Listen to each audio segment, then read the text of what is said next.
Pop Punk and Pizza podcast is presented by Pop Punk Takeout, which is a monthly subscription box filled with merchandise from pop punk artists from all over the world. So you can sign up at poppunktakeout.com. Follow them on Facebook, Instagram, and TikTok at Pop Punk Takeout.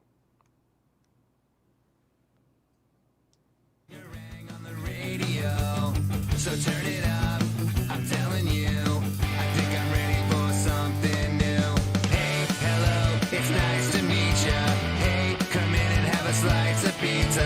Hey, hello, it's nice to meet ya. Hey, come in and have a slice of pizza. You're listening to Pop Punk and Pizza with Jacques Lamour. Yo, what up, what up? Welcome to Pop Punk and Pizza. I'm Jacques Lamour, of course, and, usually start the show off pretty positive and upbeat, and I am pretty positive and upbeat right now because we're about to talk to one of my childhood heroes, musical heroes, which is pretty awesome. We'll talk about that in a minute, but I had something really bad happen to me on Friday. The external drive... The external hard drive that I use to save everything Pop Punk and Pizza podcast related decided to just take a dump on me on Friday. And so I took it to the computer tech that I trust, and I'm like, yo, what's up with this thing? Am I going to be able to get this working? Are you going to be able to get into it and get, the everything I have on it out of it and all that? And he said, well, I can't do that, but there's this company I trust that you can send the external drive to, and they will recover the data from it.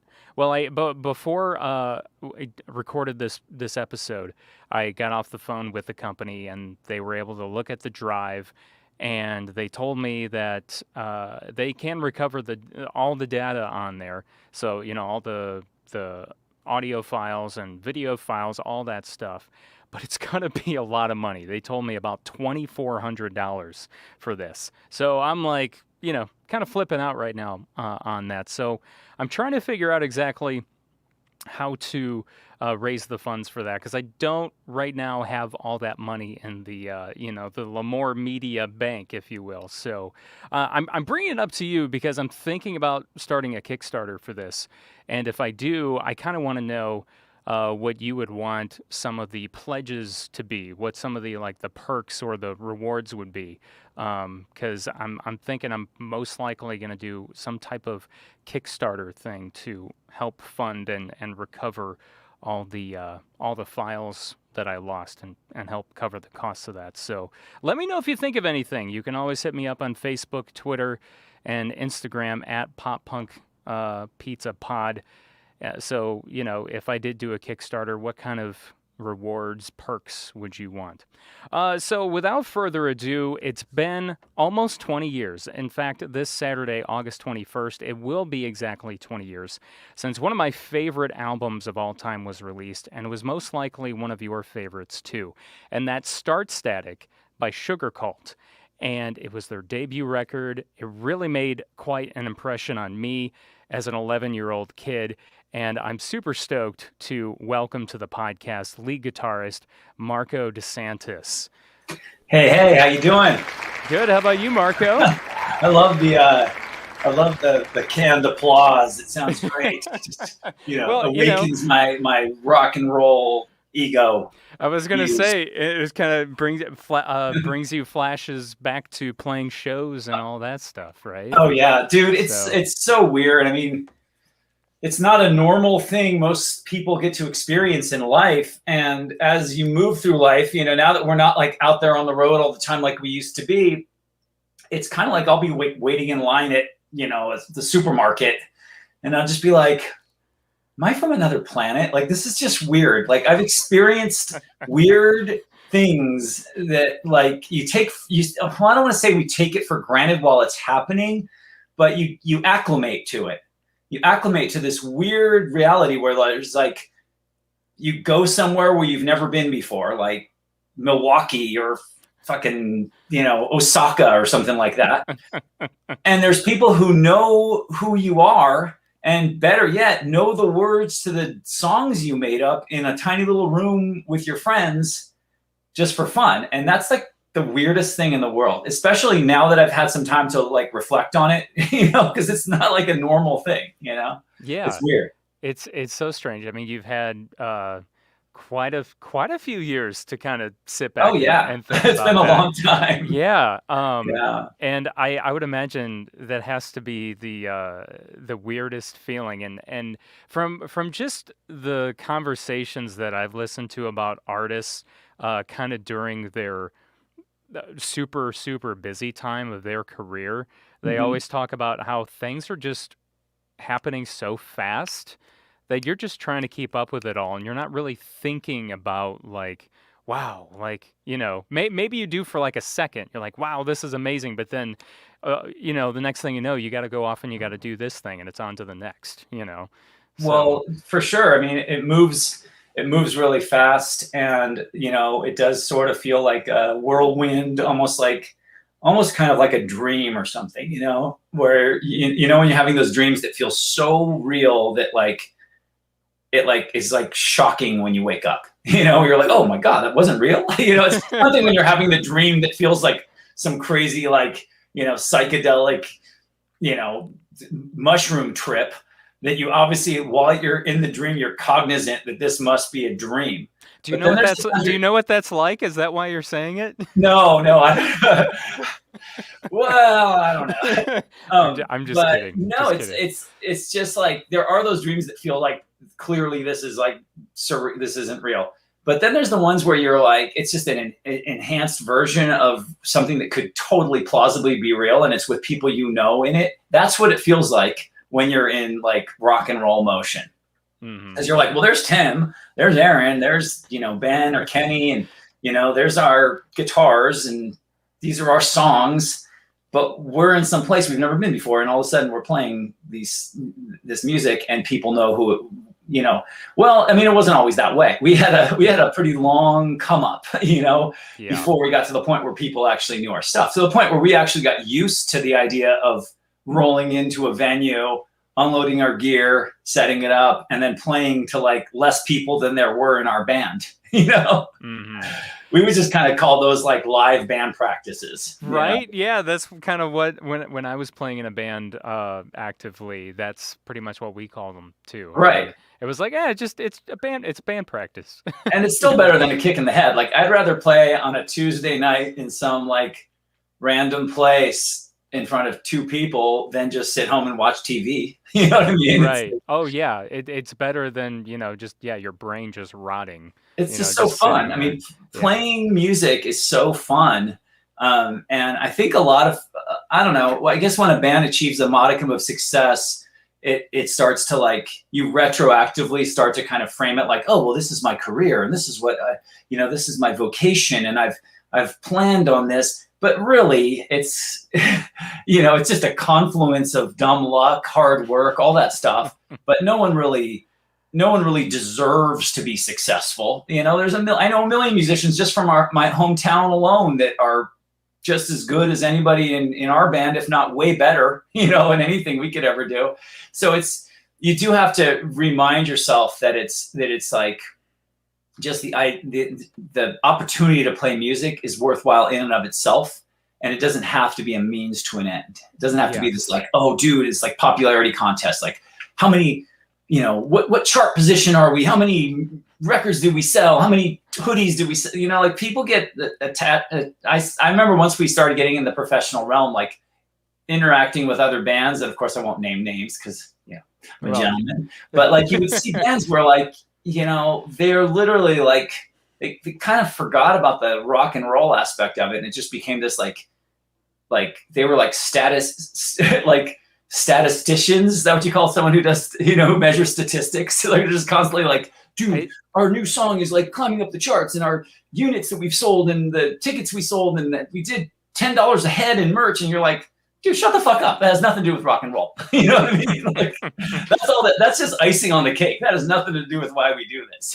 It's so hard to balance that business and rock and roll aspect in your head? Because as you pointed out, they're two different things, but you have to think about both of them, right? I mean, Well, you don't have to, but once you start doing it in a way that where people want to come see you play, people want to obtain your music, whether they're going to stream it or buy it on vinyl or buy CDs or whatever, radio stations want to play your song. Once you get to that point, you kind of have a choice. Your choice is to do it right and be smart, or to basically just bend over and let other people take advantage of you and make and monetize your vulnerability and naivety. You know what I mean? So it does behoove you to get smart about that stuff. Well, right. That's what I mean about kind of keeping, making sure that you are still somewhat involved in the business aspect of it, so people don't take advantage of you. So yeah, but to me, the business is just another extension of the art. Business to me is very creative. Marketing is very creative. Coming up with fun ideas of how you're going to do something, to me, that's just like the same set of muscles that you use to make up songs or guitar parts or merch ideas or whatever it might be. To me, it's very aesthetic business. And if you look at people that are enormously successful in business, they behave a little bit more like artists. They just hire a bunch of people around them to do to crunch all the numbers. But someone like Steve Jobs or whoever is like, they have that wonder, it's almost a childlike thing that I see in common with a lot of people that are in, the more quote unquote creative side of it. Right. Yeah, that's true. It's like, yeah, I dreamed this thing up. Okay, now I want you to make it happen. Yeah, it's exactly. Well, it's like being if you make up a song, you're like, okay, this is cool. I've got these ideas. I've got these tones. And then maybe you go into the studio and there's someone who knows how to work all the gear. And you kind of just go, I just want this idea. This is my vision. And they go, okay, that means you want a condenser mic. And you're like, okay, whatever you say, man. Yeah. So it's a collaboration, but it is very, I think that a lot, it's full disclosure. One of the things I do is I teach college now, and I teach music business courses. And so, I mean, look at me. I'm your music business teacher. You know what I mean? What the fuck? You know what I mean? Wait, so my whole sort of philosophy is that it's music business, but then when you put them together, it's a collaboration. It's a relationship. So it's like, and they both do have creative aspects to them. They both have more like nerdy, academic, scientific. I mean, you can rock out on guitar all you want, but at some point you got to like check the intonation. You know what I mean? You got to be in tune. Yeah. Or someone has to do it for you, So. Yeah, maybe if you can hire a guitar tech, that's helpful. That's convenient. But I think every band out there, it's a good idea when you form the band to sort of go, okay, try to be as self-sufficient as possible. You change your own strings, you book your own shows, you fix your own van, you strategize, you do all those things, and then once you grow to the point where that's not efficient anymore, because it's moving at a scale that's not really sustainable. At that point, you outsource. That's when you maybe have attracted a manager at that point, or maybe hire some people to go on the road with you and help out. But I think it's always good to start. Start very. It just sounds so cheesy to say this, but like start very DIY if possible. Yeah. No, I absolutely agree on that. Gosh, there's pop punk pizza. Like, I mean, you got a good thing going here. I can't remember how we found each other. I want to say it was the Rad Dad show. I think. Oh, right. When you were on their podcast, I had seen that, and I was like, whoa! I was like, Marko, like Sugarcult, like, oh my God, That's awesome, man. That's the beauty of social media. I think it was an Instagram love story. It was. It really was. So that's how I was like, ooh, like I gotta follow Marko. I gotta see what he's up to these days. Or see what the whole band is up to. Because I hadn't really kept track too well. So Right. got to give a shout out to Rad Dads. Go check So out. rad. Such a good podcast. Yes. Such a good. It was so they were so generous. They let me do like a 2-part thing because we just had so much ground to cover. I was just gonna say, I have all these other lives outside of Sugarcult too that are attached to like other worlds that you maybe wouldn't even associate with Sugarcult, like Bad Astronaut and whatnot. right? But so your timing, dude, is just like perfect because you randomly shot this date out to me, and it just so happens that literally yesterday, our 20-year anniversary of Start Static vinyl went on pre-order and got announced and all that kind of stuff, and that's pretty crazy. Yeah, well, like what happened, I remember when I found you through the Rad Dad show, like that was months and months ago. It was like it was like winter time. And so I said I ended up messaging you and saying like, "Hey, would you want to do something for, the Start Static 20th anniversary like later on in the year, Right. And you're like, "Yeah, that'd be totally cool." And so then eventually, like months went by, I hit you up with a date again. Right. And anyway, we were just kind of throwing a dart at like late summer because we knew that like it's the anniversary. The record came out, as you researched, August 21st, 2001. That's when Start Static came out. The one with Bouncing Off the Walls and Stuck in America and Pretty Girl and some of those songs that people might know. It came out exactly 20 years ago this month. So we knew it was probably going to be sometime around here that we'd announce that. It's super exciting, man. I mean, it's also kind of scary because it doesn't feel like it was 20 years ago. 20 years goes by quick. Yeah. It really does. And that's obviously the one thing I was thinking about, is just like, it seems like yesterday. It's like, how was that? I know. A lot of our fans are saying that on my like Instagram. They're like, dude, and our Facebook, they're like, thanks for making us feel old. I'm like, how do you think we feel? At least you were like a teenager when that shit came out. We were already like full on grown ups making, like. I was gonna say. I don't think any of us still lived with our parents by the time when that record came out. So yeah. You were probably what, in your mid-20s? We were all in our 20s when that record came out. And now we're all in our 40s. Happens.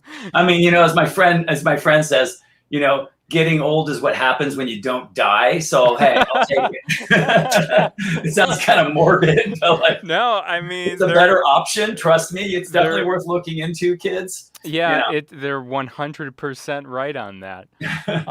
So I'll start off with. So I remember, and I don't remember if it was exactly the day it came out. I want to say if it wasn't the day it came out, it was right around the day Start Static came out. I remember going to the mall with my oldest brother, who was 4 years older than me.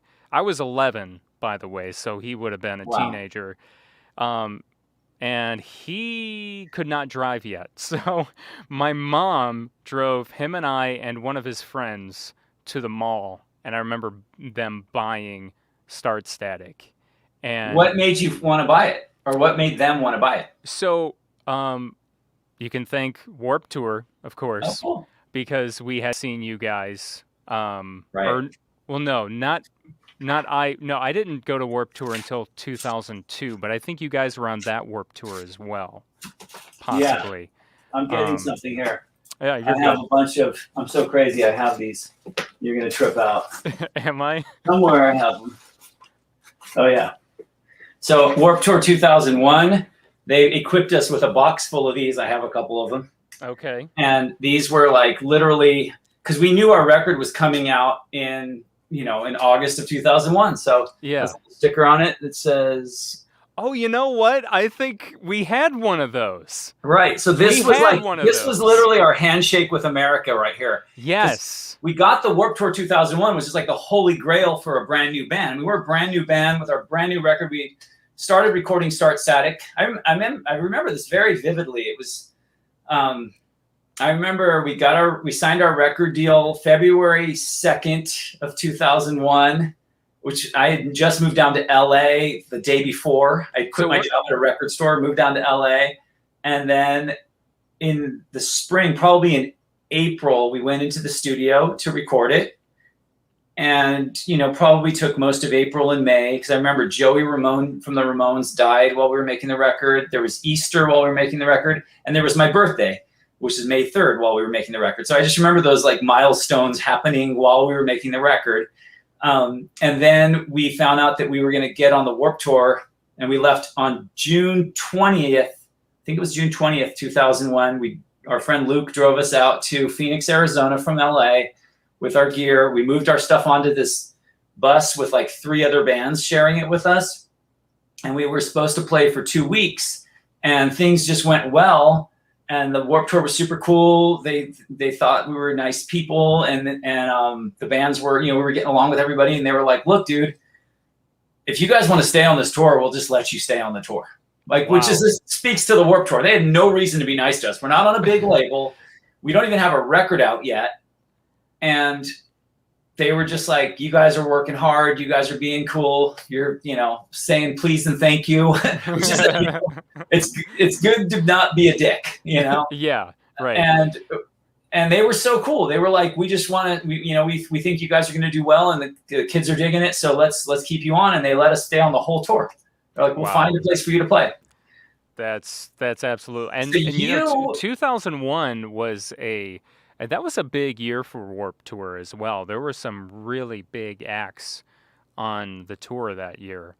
Yeah, well, there was Rancid, there was Pennywise, there was 311, there was AFI. I think Green Day was. Green Day wasn't on 2001. They weren't? I thought they were. Maybe it was Blink that I'm thinking of then.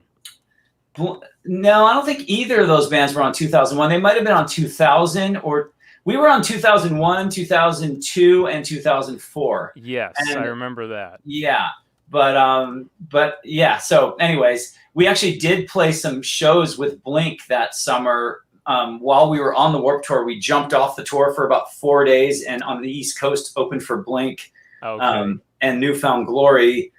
And it was just this random thing that we were able to snag somehow. And it was like us and this band Mest. And we were like billed as, to us, we were opening for them, but we were like, in fact, we were like the sort of token band that was playing outside by like the merch tent while you got to the venue and we're about to walk into the show. But it was good enough for us. Yeah. You know what I mean? We were like, hey, we still get to say we opened for Blink-182. Right.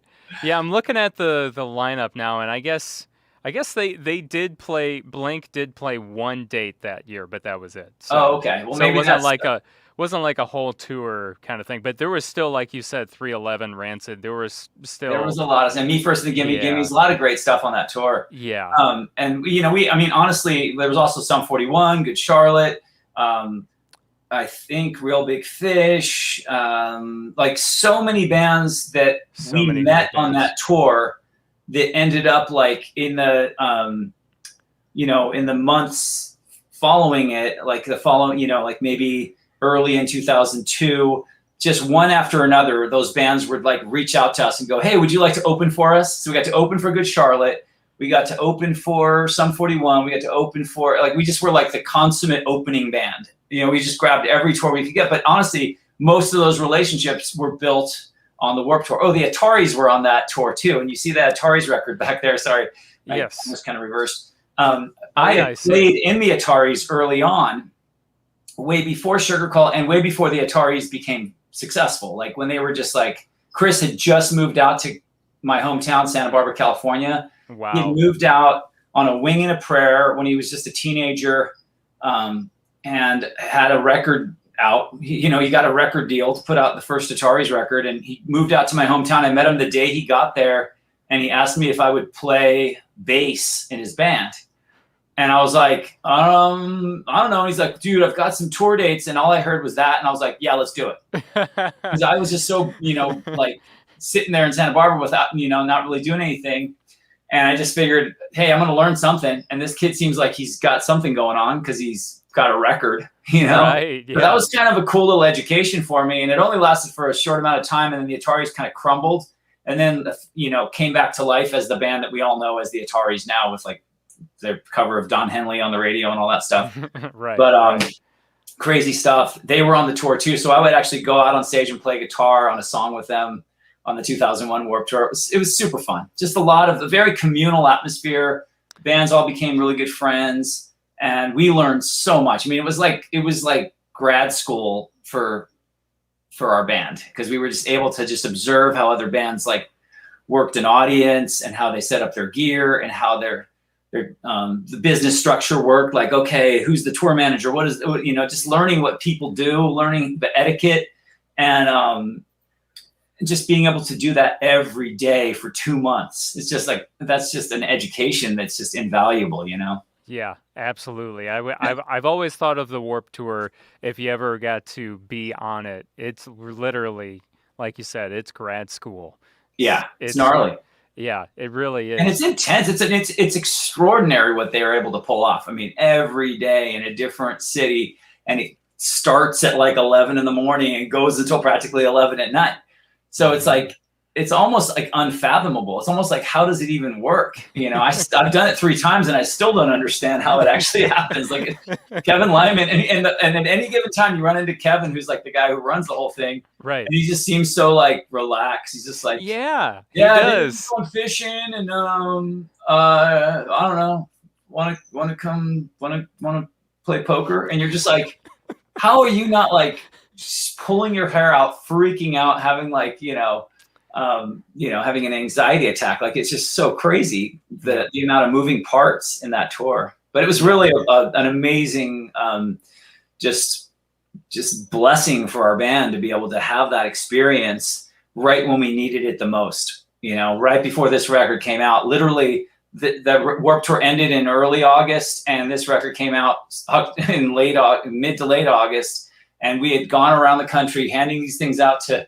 11-year-olds like you, and people all over the country got this. And then I always had one of these in my pocket. People who were watching this were like, oh shit, I got one of those. Yeah, so I still have an old sticker here. I'm like the resident pack rat of the band. It saved everything. We had those at my house too. So right. So and we were just able to pass those out to everyone we met. And then the record came out, and people like you went to random places and bought it, and it tripped us out because we had no idea that anyone was going to care. You know? And that's what I do remember now. My brother brought home that sampler from Warped Tour. He had seen you guys play. And then, we went and, to the mall and bought the record when it came out. Incredible. And it was just, I remember it vividly. Like, I remember like the car we were driving in and just everything, and I think if I remember correctly too, that you guys must have really had to bust your asses to get that sampler together to pass out at Warped Tour. Because it kind of, because it wasn't that long beforehand that you recorded, and then and if I remember correctly too, weren't those 3 songs they weren't all finished, right? Because weren't the 3 songs that were on the sampler, they different versions from what's actually on the record? No, slightly. I don't think so. No, I don't think so. I mean, they might have. I don't know. I mean, I'm pretty sure they were mixed and mastered like the way you hear it, because it's Stuck in America. Okay. The 3 songs are Stuck in America, You're the One, and then obviously No Action was like an outtake that we had recorded with a different person. And just because it was one of Tim's favorite songwriters of all time is Elvis Costello. And so we thought that song was super cool, and we wanted to just kind of give it our flavor. So we put it on there just because we thought, I mean, just like, I'm like a music nerd, music fan at heart. So the conversations like Tim and I would have when we planned things for the band were almost always somehow, at some point they ran by, how is this going to feel as a fan? Like, if we were a fan of this band, what would we want? And I'm like, okay, to the label, it's just like, you guys want to make samplers so we can pass it out because they want to raise awareness about the record. To us, I was like, that sounds great, but I also want something about this to be special. So some nerdy kid like me is going to be like, dude, I've got the OG Sugarcult 3-song sampler that has their cover of an Elvis Costello song that's not available anywhere else. Well, now 20 years later, it's available. It's now it is on our vinyl that just came out yesterday, and finally, No Action was just released yesterday on streaming platforms. So you can like check it out on Spotify or Apple or, whatever, which is kind of cool. So, you had a collector's item for 20 years and now everyone else has it, but you still get to have the original thing. And to me, there's something valuable about that. And then, just to have something to hand people, something to sign. And I mean, if we were a brand new band today, I doubt we would do something like this because most people just stream stuff, but we'd probably still pass out stickers. So you would still be passing out stickers for sure. I still get people from like touring bands send me pictures. They're like, dude, I was in a dressing room in like, wherever. And they'll see like this. Cause I literally had a brick of these in my back pocket. Like to me, it was just like part of my uniform. Like I'm going to work. I need my brick of Sugarcult stickers. Everywhere I went, I just tagged them, cause I just wanted to, get the word out. And this is another thing, like, and I don't think your audience probably doesn't really care about this kind of stuff, but like, maybe if you're in a band and you're listening, it's so important. It's so important to advocate for yourself as a band and not just sit back and relax and assume that because you're signed to a record company or that you have a manager that they're just going to take care of everything magically. You still have to like, they'll take care of a lot of stuff, but it still doesn't hurt for you. There's no substitute for just doing the damn work. You can post on your Instagram or whatever, but like you also need to go out to events, like go to emo night and like hand people stickers. If I was in a band right now, just starting out, I would literally, there's this thing called emo night that I'm sure you guys have in Chicago. They do it all over the place now. It's very popular. These super cool people that in LA that started this thing just sort of for fun, and it kind of grew into this huge thing. And I've DJed there a bunch of times. They have like people like me from bands from the era, from the genre come in and like DJ, and it's super fun. It's grown into something that, I mean, to me, it's like really helped sort of reintroduce our scene of like the pop punk and emo bands and stuff from the from the early 2000s. It's kind of helped like create like a place of worship for all that stuff, so people go and celebrate it. And it's super cool because now you're seeing like, these recent MGK records, you're seeing all this, like you're seeing this resurgence of kind of cool sounds, but yet they're not total throwbacks. They're like moving it forward, which is really exciting. Anyway, if I was a young band right now, I'd be going to emo night because there's always a line down the block, and I'd be handing people like bottled water and a sticker of my band. And I'd say, in exchange for this bottle of water, you got to take a picture of me right now and tag my band. And now we're going to be Instagram friends. Like things like that, like street marketing is so important. And a lot of bands just think that that's just all going to magically happen for them because they're on a label or something. Yeah. You can't beat proper street promotion. And in today's day and age, like that was a perfect example of where you would do some street promotion because it's obviously changed a lot from over the years, right? How you do street promotion. So, like that's a perfect example. When Sugarcult started, we didn't really have another choice, like that. I mean, there was MySpace and stuff like that, but like, there was really no substitute for just getting you had to go somewhere and do it. And, I think being able to do stuff virally and through social media and everything is awesome. But where it's really going to work is if you do it, it's not like a binary either or thing. It's both and.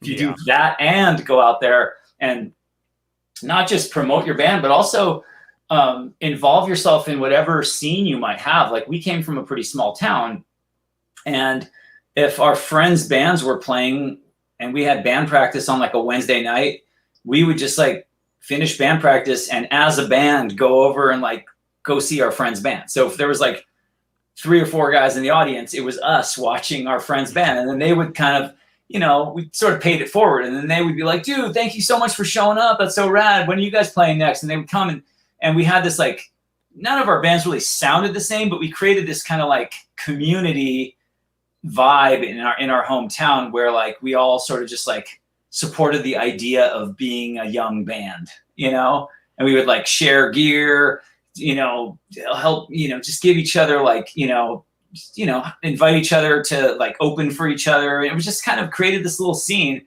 So that's one of the things I always like tell like, people that I work with in younger bands, where I'm just like, don't look at the bands around you as competition. Look at them as like your members of your, like their family, like make a scene, and it's so cool when you go to some town, you find out there's a whole scene.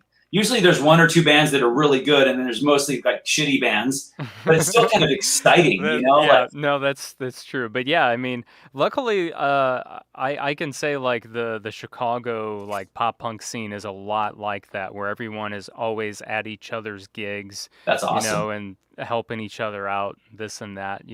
I love the very beginnings of that record, like the writing and the creation of it. Even before, like what was going on with the band? Because I know obviously this was like it's the first record, because I know your other band, Bad Astronaut, was actually a band before Sugarcult, right? No, it wasn't. Sugarcult we started in '99. Okay. Technically '99, because that's like when I started playing with Tim and Aaron and Ben.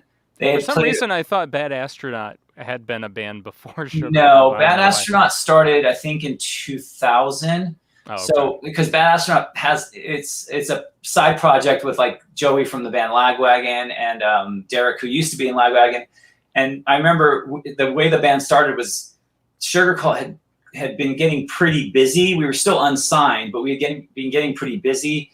And like I remember being home and like hanging out with Joey and Derek, and we were just talking about how like, their bands were so serious. My band was starting to get really serious, and we were just like, God, I just miss the days of just getting a 12-pack and like rocking out, seeing what happens. So that was kind of the spirit of Bad Astronaut. It's like what we started it on. Of like, let's just get together and like bring some song ideas that aren't really appropriate for other bands, and we just kind of did it as a sort of fun thing here and there in between, and we never even played a show until like 10 years after we put out our first record. It was just supposed to be like a recording project, just an excuse to hang out with friends. Sure, sure. But Sugarcult, so Starts At It came out, like we said, August 21st of 2001.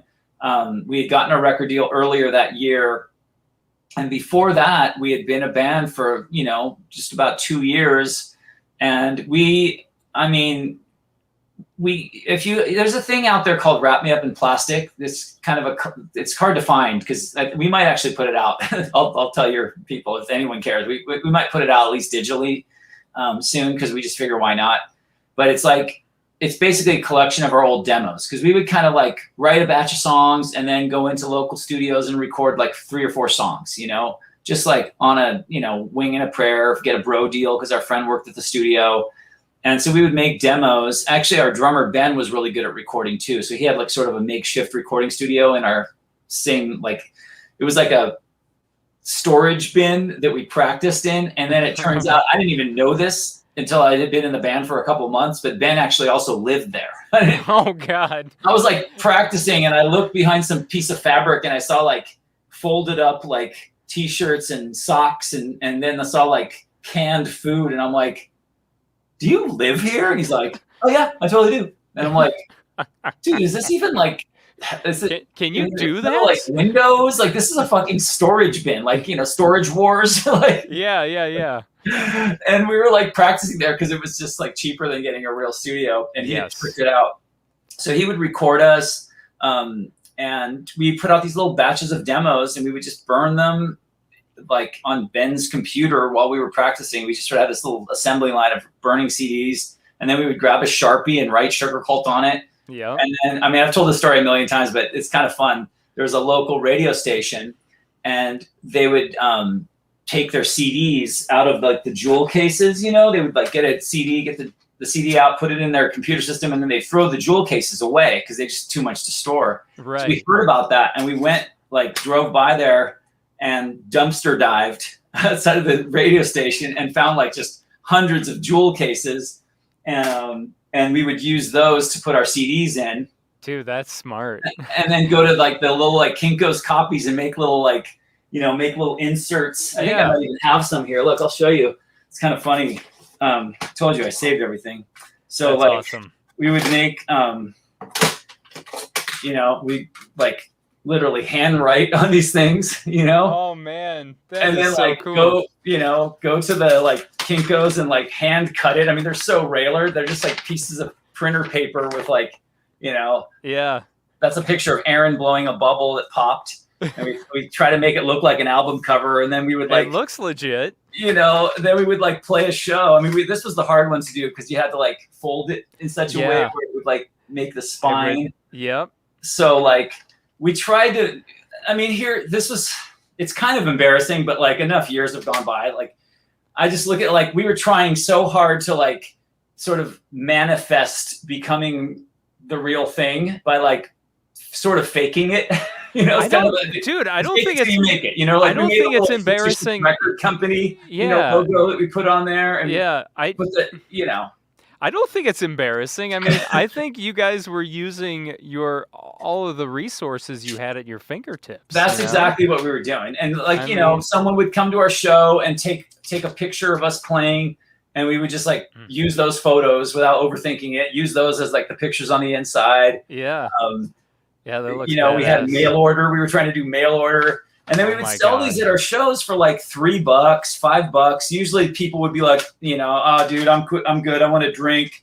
So we would just like give it to them, And I would always do that thing where I'd say, we like encouraged file sharing. I would say, if I give you this for free, you have to promise to burn it for 10 of your friends. Yep. And I'm going to ask you back in the glory days of Napster and all that.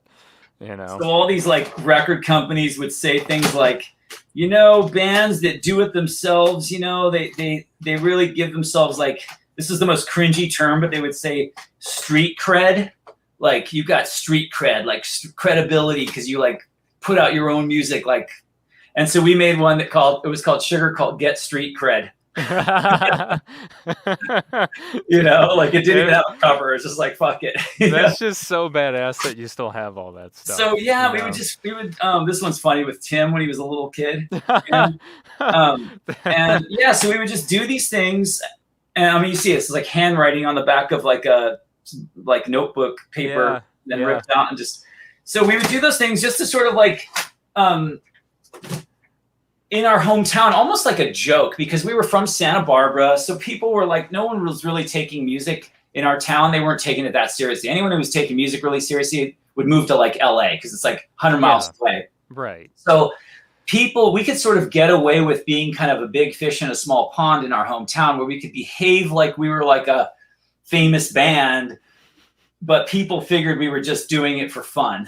Yeah. And so we could kind of get away with that shit. We would like have a show and like, get the crowd all involved and like try to sell our merch and all that stuff. And it's really a case of fake it till you make it, where you behave like something almost tongue in cheek.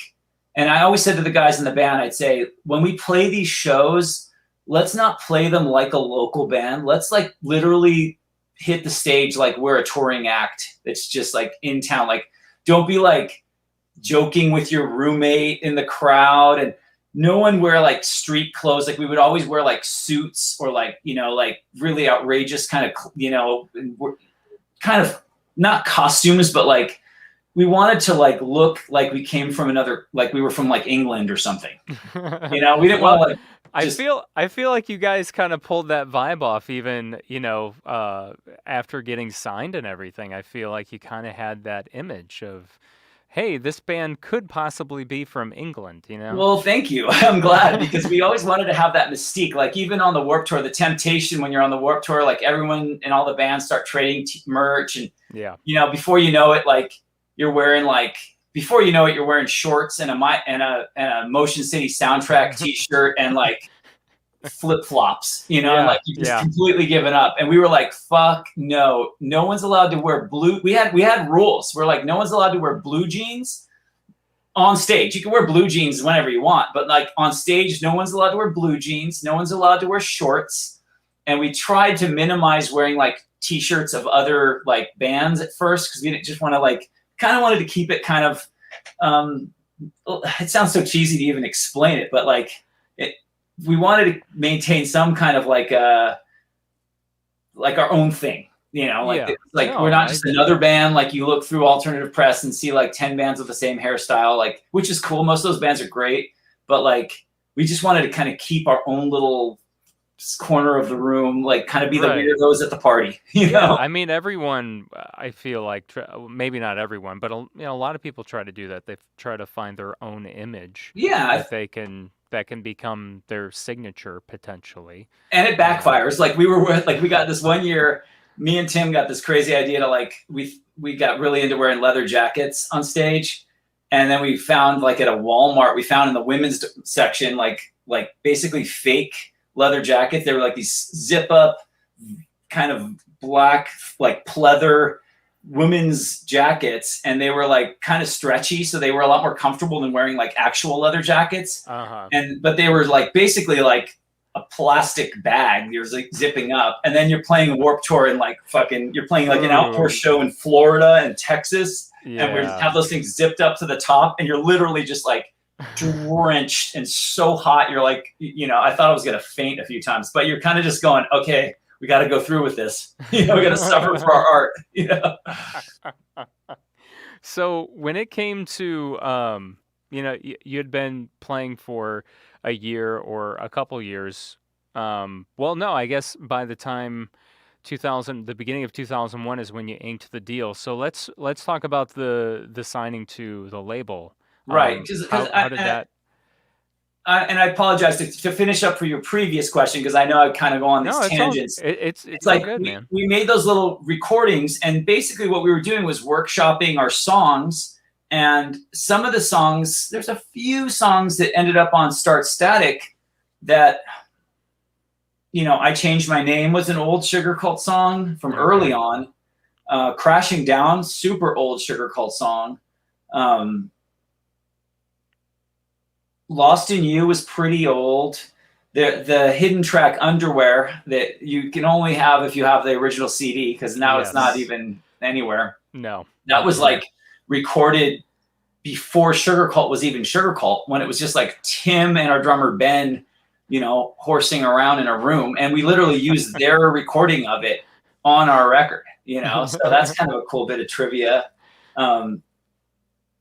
Pretty Girl, How Does It Feel? Saying Goodbye, Hate Every Beautiful Day, You're the One. Like, I remember playing bars in Santa Barbara with those songs, like when they were, you know, and then Bouncing Off the Walls, and maybe Stuck in America, and How Does It Feel? Like some of those faster songs, and Saying Goodbye, like maybe Daddy's Little Defect. That was kind of another batch of songs when we started to like, because if you listen to our earliest recordings, you know, we definitely like sounded a little bit more like power pop when we first started. Like we were really into like, you know, like bands like the Cars. Like we're just like into like old records, like the Cars and the Knack and Cheap Trick and Elvis Costello. And then we kind of like, we were kind of like, well, that's cool, but we also like the bands that we grew up with, like Green Day and Nirvana and Foo Fighters and Weezer and Oasis and all that other shit. So it was like, you know, let's not like try to be some like retro throwback band. And so I think once we kind of just like kind of punked it up a little bit more, and I don't know, it's like we were really kind of finding ourselves in the first 2 years. And then I feel like we were like reaching for something, and then all of a sudden it's like, you know it when you see it. Like all of a sudden we were like, holy shit, I feel like we've become who we're supposed to become, you know, through this really weird circuitous like year and a half, 2 years of kind of like experimenting with like, you know, this, that, and the other, and really kind of being impressionable by, you know, like we'd hear a new song and be like, oh shit, we need to have a song like that, or hear a record and go, oh my God, we have to have a song like that. And then eventually we kind of just came into our own. And at that point, like we had kind of made a name for ourselves in our hometown, and then that reverberated down to LA, and people started hearing about us in LA, and we'd connect with bands down there. And that's when we eventually got signed to the label. And once we got signed, things moved really quickly, because we were like a very self-sufficient band. Like I said, we sort of mimicking what it would be like to be successful when we were still like. Right, you had the the jewel cases and everything. Yeah, right? we were broke as a joke. Like I remember Tim used to work for he used to do like landscaping. He'd like come to practice like covered in dirt, Oh, man. and we were just. I worked at a record store. We were just like, making it happen as best as we could. But we were wearing like if we were wearing a suit and a some kind of like shirt with a tie, it was all like from a Goodwill or like Salvation Army. It wasn't like we went to like Mark Jacobs and John Varvatos or something, Yeah. So, what was we're basically like our drummer was practically homeless. He lived in a fucking storage shed, Right. Yeah. And we played Epiphones, we didn't have fancy guitars and we just kind of went for it. And then once we got signed, it was like, we went into the label and just said, here's our vision. This is exactly what we want to do. We knew exactly how we wanted to do it. We knew exactly, there was no like, tell us how to be a professional band. It was more just like, you wanted like, here's what we need from you. We need distribution. We need money. We need infrastructure. We need a staff. And here's what we're going to give you. We have a vision. We have a sound. We have a look, and we're like workaholics. Like that's one thing I'll say about our band. Like, until I met Tim and Ben and Aaron, I always thought I was the hardest working guy in the bands I was in before. And when I met these guys, it was like, holy shit, these guys are like military. Like Tim is the most driven, like he will just not like good enough is the enemy of great, like he just is not like, and Ben was like the, he was like the drill sergeant. Like he would be like, we got to go through that chorus like 20 times and then record it and go outside and listen to it and then take notes on it. And then he'd come back in and make you do it, and he was gnarly. Like Ben would just be like, I'm not tired. Are you tired? And we'd be like, well, a little bit. He'd be like, okay, well, I'm going to run the set by myself then. And you're like, okay, fuck. Like we had this weird competition. We didn't have a competition with other bands. We had a competition within ourselves. Who cares about the band more? And you didn't want to be like the you didn't want to be the like the weakest link. So everyone's sort of like, we kind of inspired each other to be as badass as we could internally.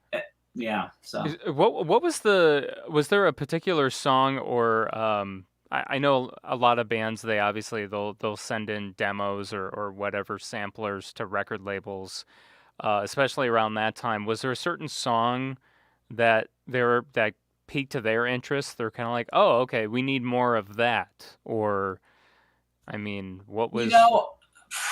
I don't know. I think that it's funny. One of the songs that was like probably our most popular song up until Start Static came out was a song that we ended up not even putting on Start Static. A song called. Say I'm Sorry, which you could probably find if you like look around on YouTube or whatever. There's got to be a copy of it somewhere. Yeah, and it was actually I think Say I'm Sorry was the bonus track on our last vinyl pressing. So if you have that, it's out there in various forms. But that was like that was one of our songs that got us a lot of attention, and that's the irony is that it didn't end up on our record. Yeah, there is a lot of irony in that. The other one people really, I think the label really liked Pretty Girl, and they really liked Saying Goodbye, and they really liked Stuck in America. But the irony is probably our most popular song. Statistically, our most popular song is probably Memory, which was off of our second record, Palm Trees and Power Lines. But culturally, like in the pop punk community, when people say Sugarcult, they think of Bouncing Off the Walls, right? Yeah. And ironically, that was a song like we almost like, I remember there was a time where we were almost like, should we put that song on the record? We were like, I don't know. Why were you questioning it? Because to me, right away, that song starts off with the hook and it hooks you in right away. The song the song was kind of, it's just again, it's just sort of a happy accident. Like Tim and I were just like, I used to crash at Tim's house because eventually the guys in the band moved down to LA before I did. And I was the last one. I was the last holdout. And then once we got signed, I moved to LA too. But little by little, everyone started moving down to LA. and I would come down for rehearsal, and we would practice like 3 days solid, and then I would go back to Santa Barbara. Okay. And so while we were in LA, I would stay at Tim's house. And I remember I used to sleep on this like disgusting leather couch that he has, where he used to have in his old crappy place. And I remember waking up, it was super like sweaty and gross. I think I've told this story before, so I feel a little bit redundant, but, and Tim was just sitting there with like, the acoustic guitar that you see in the beginning of the Bouncing Off the Walls video. Yeah. Okay. That was the guitar that he had lying around his place that he would like use to just like come up with ideas. And you know how everyone has an acoustic guitar like leaning against the wall. Yep. Like that was his like shitty acoustic leaning against the wall. So, and he, I woke up to him like pretty much naked except for his underwear, strumming the like chord, the rhythm of that dun dun dun dun dun dun dun dun. And he just had this like, I don't know if you know Tim, he's got this like real like mischievous sort of smile, and he's sort of just joking around, and he's just sort of like serenading me while I was like waking up, and then we were like making coffee and just talking, and we just kept going back to that and like fucking with the song, and like we weren't really thinking this is going to be a Sugarcult song or this is going to be some song. It was just kind of like a study, like, dude, wouldn't it be funny if we did this? Oh, and then it would go like this, right? Oh, I know, totally. And then like that would totally need to happen. And like, I think we were maybe making fun of The Living End. There was a band called The Living End. Yep, I remember that we loved, The Living End. Yeah. But we were sort of like role playing, like that's totally what they would do right there, And again, it's just like accidentally turned into a good song, and we were like, oh, this is actually pretty cool. Maybe we should show it to the guys tonight. And and then the funny thing is, I think I remember telling this exact story, but like we were worried that like the other guys were gonna think it sounded too much like Green Day, because Tim sort of had a chip on his shoulder that like he used to have like Green Day posters on his wall when he was a kid. He was like a Green Day fanatic. Sure. Probably the reason he became a singer was because of Billy Joe. Yeah. And same here. So, yeah, I mean, it's a pretty rad band, but like they really like it's kind of the band of our generation, really. Yeah.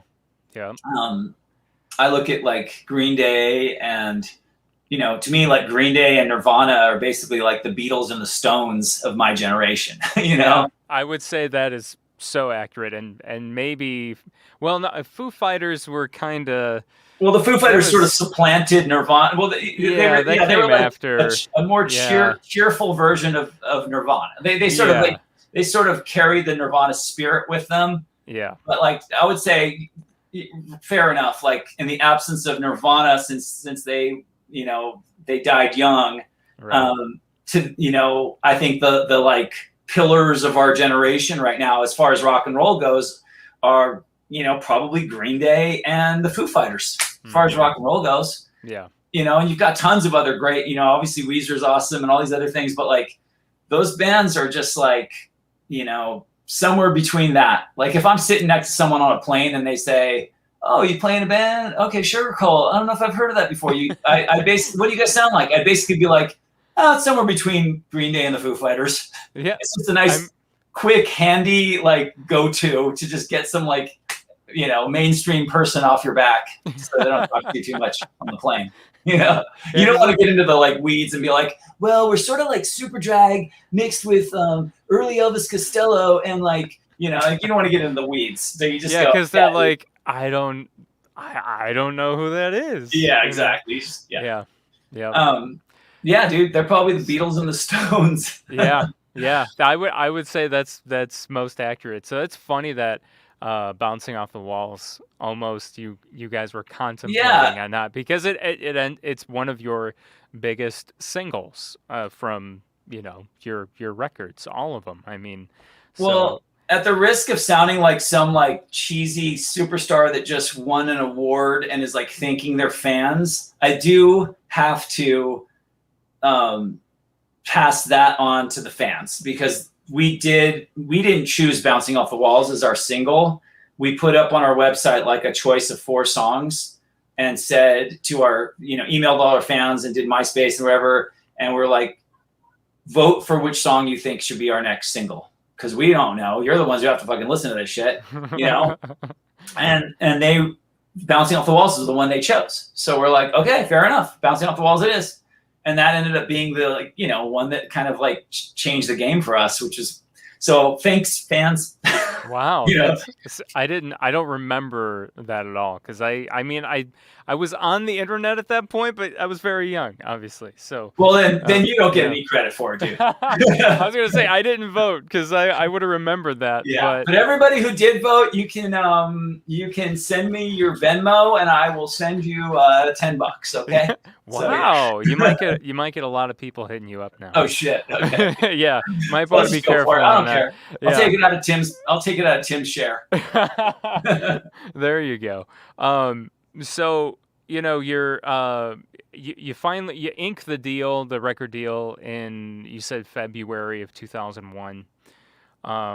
And obviously these for a lot of bands, their first record is kind of like a collection of songs they've had since the beginning of time, right? From the band. So it sounds like that's almost, kind of true. Yeah, I mean, we weren't a band for that long before we made Start Static. Right. Like I said, we've really only been a band for like 2.5 years or so. Right. And so it does represent, I mean, we probably had, I'll tell you what, the first day when we were in the studio doing what's called pre-production, when you make a record, you do pre-production. So that's when the producer of the record comes into your rehearsal space and you just sort of like start to like play them. In our case, the producer, Matt Wallace, who's great guy. He had produced a bunch of bands that were like successful a generation earlier. Like he produced those big Faith No More records, and he had done some stuff with the Replacements, a band I love.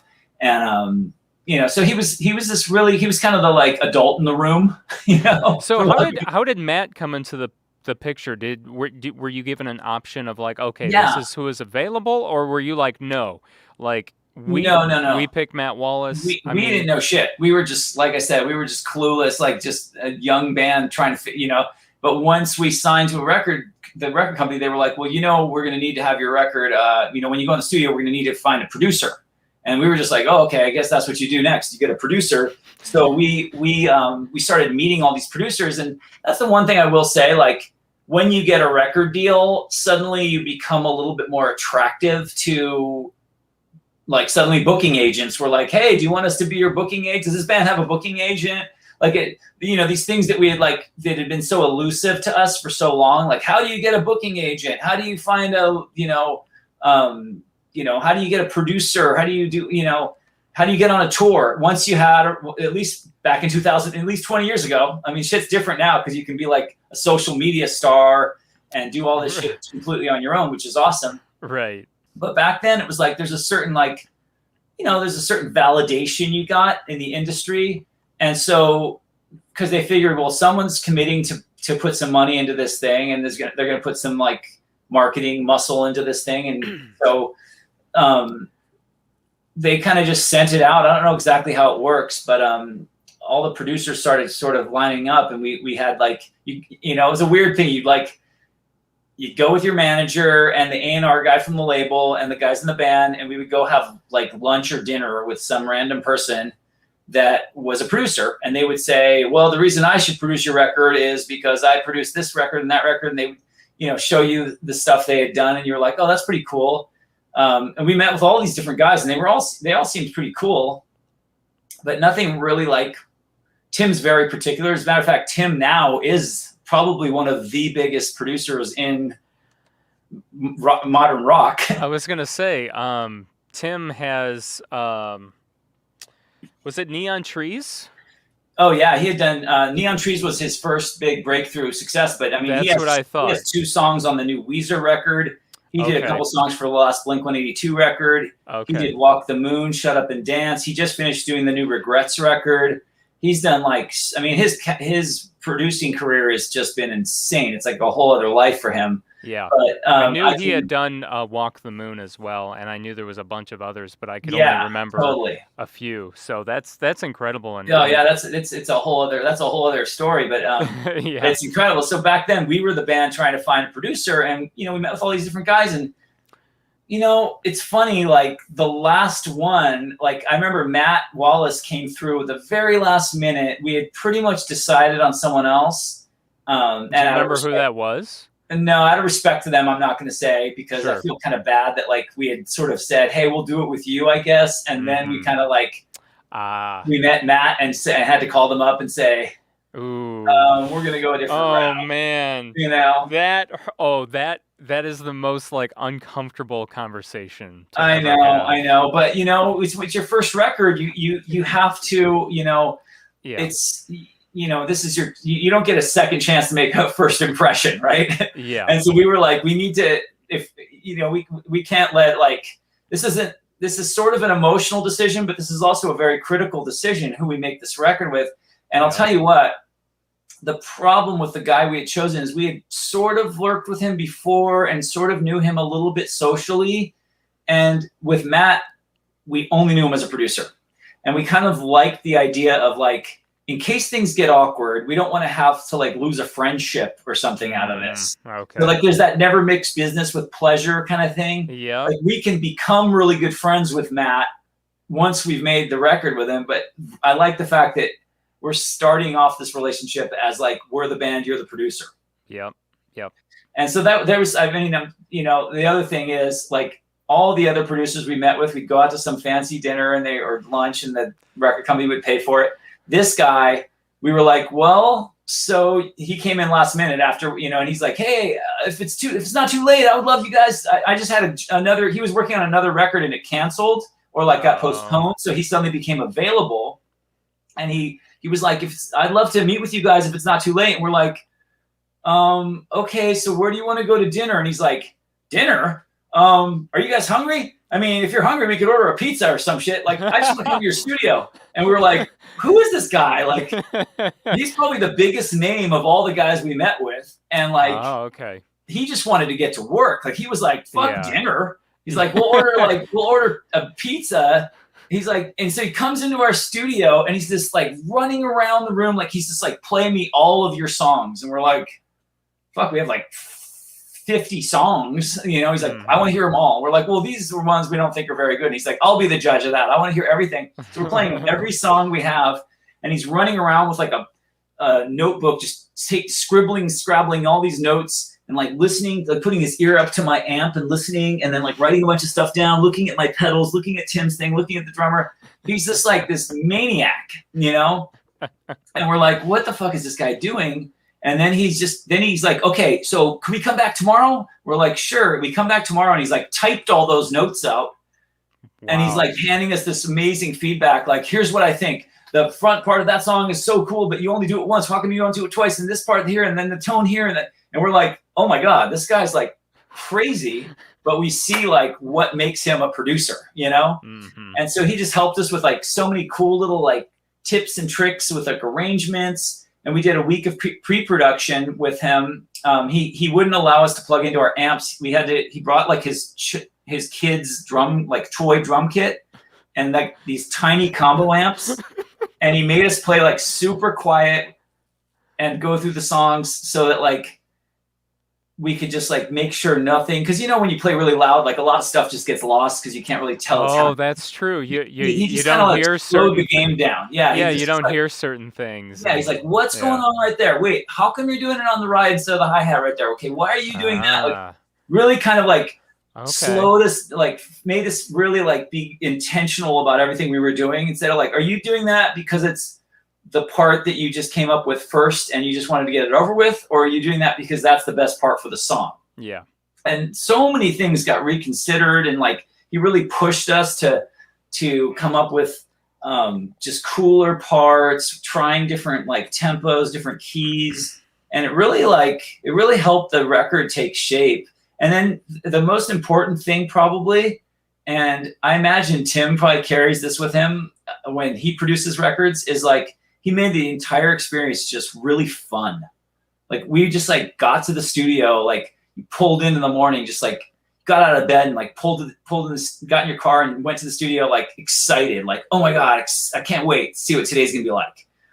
He was so wacky. Like he did like an Easter egg hunt on Easter, you know, in the studio, you know, and he would just tell us all these crazy stories. And so it never felt like this like scary. I remember we got naked the first day.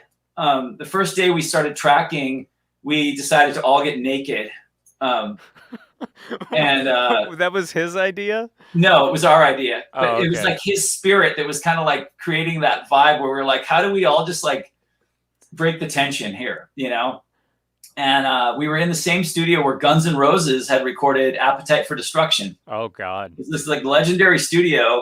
Yeah. And it was kind of intimidating because you're like, dude, we're used to, like I said, we're used to going to like our friend's studio and making little like demos. And here we are, like this guy who's made, you know, platinum records at this fancy place where like No Doubt had recorded Tragic Kingdom, Smashing Pumpkins had recorded Siamese Dream, Stone Temple Pilots had recorded their big record.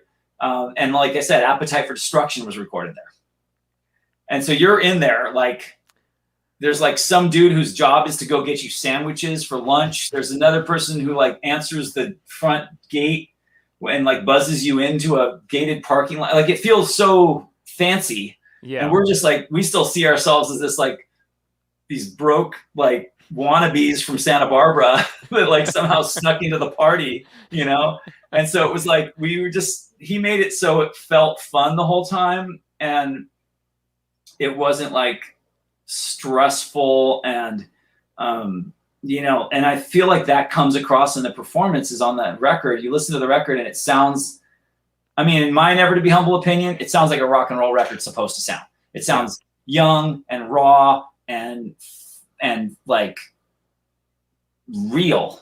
Mm-hmm. You know, it doesn't sound overly self-conscious. I mean, I was kind of like nervous. I haven't listened to it in a minute, but now that we're doing this 20-year anniversary, I put it on and I was like, ooh, guys, it's going to be one of those things where like, you know, when you go back to your hometown and like you go to your old high school and like nothing looks the same as it used to, like everything looks like it shrunk. I was worried that Start Static was going to be like something that made me like cringe. And I listened to it and I was like, this shit sounds fucking awesome. You know? Yeah. I was thinking about that today when I was listening to it. I had, there was some guitar parts in there that I had never noticed before, kind of like some layered parts, you know, just cool. to kind of to give it some more, you know, oomph or whatever. I can't remember which song it was I was listening to, but I was like, I was like, I've never noticed that part before. Oh, cool. You know, so I appreciate that because I feel like it's one of those records that like, hopefully it can grow up with you. Like at first you're just like, bouncing off the walls. And then as you grow through, it's like the Giving Tree, you know, where if you ever read that book, you know, like at first you're like, cool, pop punk. And then as you grow up, maybe like you start to go, wait a minute, I changed my name is actually kind of cool. I used to skip over that one. Right. You would skip over the slower songs. Right. But yeah, as you get older, you're like, wow, this record is actually really eclectic. Like there's a lot going on. You know, like, wow, I didn't expect to hear that song, you know. Well, after, you know. This is where you kick me off the pop punk podcast, but I have to be honest with you. With all due respect, you know, because I love pop punk. I love so many things. But like when we were making that record, we had no idea that we were going to be called pop punk. We didn't know we were making a pop punk record. We didn't know we were forming a pop punk band. People told us that afterwards. They're like, oh, you know what you guys are? You're pop punk. And we're like, what's that? Like Green Day and like Blink-182. And they're like, yeah, you know, all those bands. And you're like, oh, okay. Is that a good thing? Or like, so we kind of were like, you know, we never really wanted to like wear some badge of a genre because the worry would be that we'd be tempted to like, now you're going to go down with the ship. You know, if you're part of the like cool kids club 1 year, that just buys you a front row ticket to the has-been club a year later. Yeah. And we kind of wanted to just do our thing. And I mean, we wanted to come to the party, you know? Right. But I don't know, like, I don't know if I would consider Sugarcult a pop punk band, even though you have songs that are like clearly pop punk. It's like, I don't know, because even in Start Static, I mean, yeah, there's a lot of pop punk feelings in there, but there's also just like, this is rock and roll. Like, right. Like it depends on where you drop the needle. If you're listening to the vinyl, right? Yeah. If you drop the needle on Lost in You, you might think that we're like some like, you know, band like the fucking Goo Goo Dolls or something like that. I was You gonna know say what I like Goo Goo Dolls or oh, what's the other one?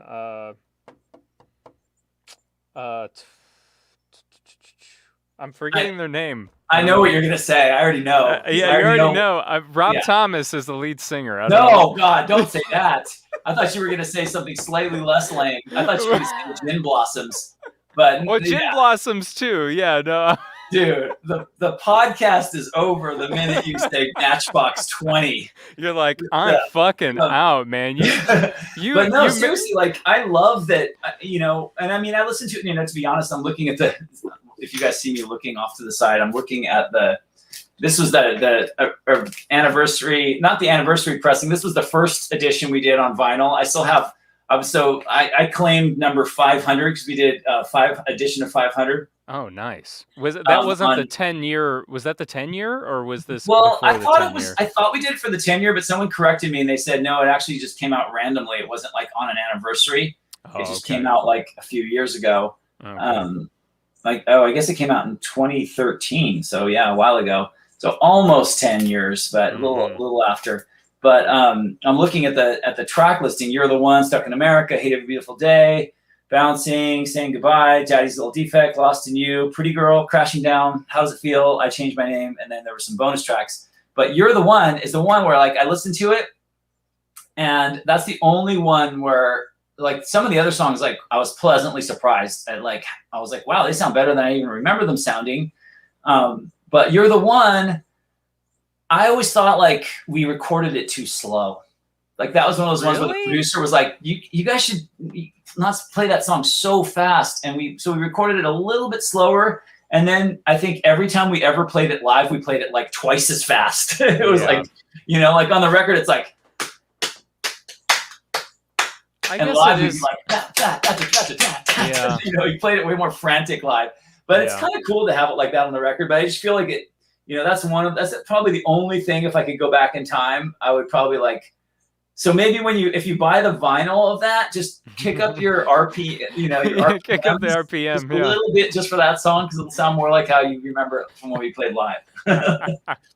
There you go. That'll easily do the trick. And yeah, like You're the One is, I mean, it's the opening of the record, and that is just like a straight up rock and roll song to me. Like that doesn't scream like pop punk to me at all. It's just kind of like slaps you in the face, Yeah. Well, You're the One was definitely like that is one of the songs. That's probably the song that represents Tim's crush on Elvis Costello. Tim went through a really big Elvis Costello phase when he was like kind of coming into his own as a songwriter. And if you listen to No Action, you're going to go, oh, okay. Like listen to No Action and then listen to You're the One and then go back and listen to like This Year's Model by Elvis Costello. And you're going to go, oh, now I understand what Sugarcult was going for. Completely failing to achieve, by the way. But we tried. No, well, you put all those things together because you also said obviously Tim was a huge Green Day fan, or probably still is. For sure. So, and if you talk to Green Day, they are also big Elvis Costello fans. They are. Love Buzzcocks and they love the Who. Yeah. So I think that's part of the beauty of rock and roll is that like it's like this like this renewable resource. Like a new generation goes and like dumpster dives and gets like reclaimed barn wood from the previous generation and then builds a new guitar out of it and makes so it really is kind of a form of found object art where it's you're making original music, but there is somewhat of a tradition involved in it, and it's you kind of light your cigarette, you light your creative cigarette off of the previous generation's embers, Yeah. And then the next one lights it off of yours. And that's kind of been fun for us as time has gone by. Now I've met so many people in other bands, like more, like I met like that dude, Kellen. Have you ever met him before? Kellen Quinn from the band. Oh, yeah. I've never met him, but I know they're called Sleeping with Sirens, right? Yep. And I met him one time. I went to their show and my friend brought me back to like, meet the guys in the band. They were super cool guys. And the guy came up to me. He's like, dude, just kind of embarrassing, but like, he's probably around your age. And he's like, I remember the first record like my mom ever let me buy when I was like 11 or 12 was Start Static. And I was like, well, thanks for making me feel really old, you know, because here he is like playing some like sold out raging show. He's like a full on rock star. And but he told me that Star Static was the first record he ever bought. That I met that guy Vic from the band Pierce the Veil. Oh yeah, and we're like very much heavier than we ever were. Like the heaviest we ever got was probably like some of our songs on Lights Out, our third record. I was gonna say But definitely. we never like exhibited any metal in our band. But I've met like Kellen said he loved Start Static. Vic said he loved Start Static, and that was like one of his like records he got when he was like 13 or 14. And then the other guy I met was I can't remember his name, and he's such a nice guy. He was the singer of the band of Mice and Men. Okay, I'm not super. Another like sort of metalcore band, and he said like the first show he ever went to, like when was a Sugarcult show. Like I saw it in some interview in like a British magazine, and like I'm not saying to name drop. I'm just saying it's like. It's really fascinating to see that happen where you meet people from other bands that are successful and then they kind of go, oh, dude, I loved your record. And you're like, because there's an imposter syndrome, we didn't think we were the real thing. We thought we were like a band trying to be like a band. And then some kid who's 11 like you listens to it and goes, this is the fucking real thing. And then grows up and forms their own bands. And so it's such a trip. Like, we thought the bands that came before us were like real bands, and the bands in our group of friends were just like, kind of like cheap knockoffs, real thing. The generic thing, but no, Sugarcult still is the real thing, man. It's just a trip, man. It's such a trip, and that's like to throw it to other people who are listening. Like if you are, if you are like wanting to start your own band or do your own thing or whatever, it's like. Try to avoid ever getting bogged down by that kind of thing of feeling like, well, I probably can't pull this off because I live in some boring small town, or I can't pull this off because I don't know how to play my instrument well enough yet, or my band can't seem to get off the ground. Like everyone's like that at some point, Absolutely. Everyone, and it really is like a war of attrition. You just have to kind of stick with it and like. You flunk upwards. You just keep learning by like trial and error, That's a good way to flunk upwards. I've never heard that before, but that's a good way to put it. So you finished Start Static in a few months, right? You said you started in April. Yeah. We We finished in the spring of 2001, went on the Warped Tour in the summer of 2001. In August it came out, and then I don't like to remind people of this, but you remember what happened in September of 2001. Okay, so that was something that I remember vividly as well. So, obviously your record came out, that would be 2 or 3 weeks before 9/11? Exactly 3 weeks to the day, because back when our record came out, record release day used to be Tuesday. Now it's Friday. Yes. But for most of like the 20th century, records came out on Tuesday. Tuesday was new release day. So it was Tuesday, August 21st, and then exactly 3 weeks to the day, Tuesday, September 11th was obviously 9/11, the terror attacks. Yeah. And Stuck in America had when did that get released as Stuck in America was our first single. Right. So the record had 3 singles. Technically, it had Stuck in America, then Bouncing Off the Walls, then Pretty Girl, and then Bouncing Off the Walls again. So sort of 4, but only 3 songs. So singles, you obviously, people who are listening know what a single is when you take a song off the record and then that's the one they play on the radio and blah, blah, blah. Anyway, so it's kind of the one you put a lot of energy into. And we had put out Stuck in America as our first single. And so usually record companies will put out a single, maybe a few. Now they give it a much longer lead because of the way like social media works and stuff. Right. But back then it was like usually like 6 weeks before a record would come out for a known band, and then maybe for an unknown band, maybe a month or 3 weeks or whatever.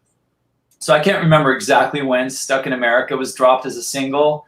But, it was doing really well. It was starting to like really build momentum. It was getting, really good feedback and requests and all that other stuff that they love to see from radio. And then,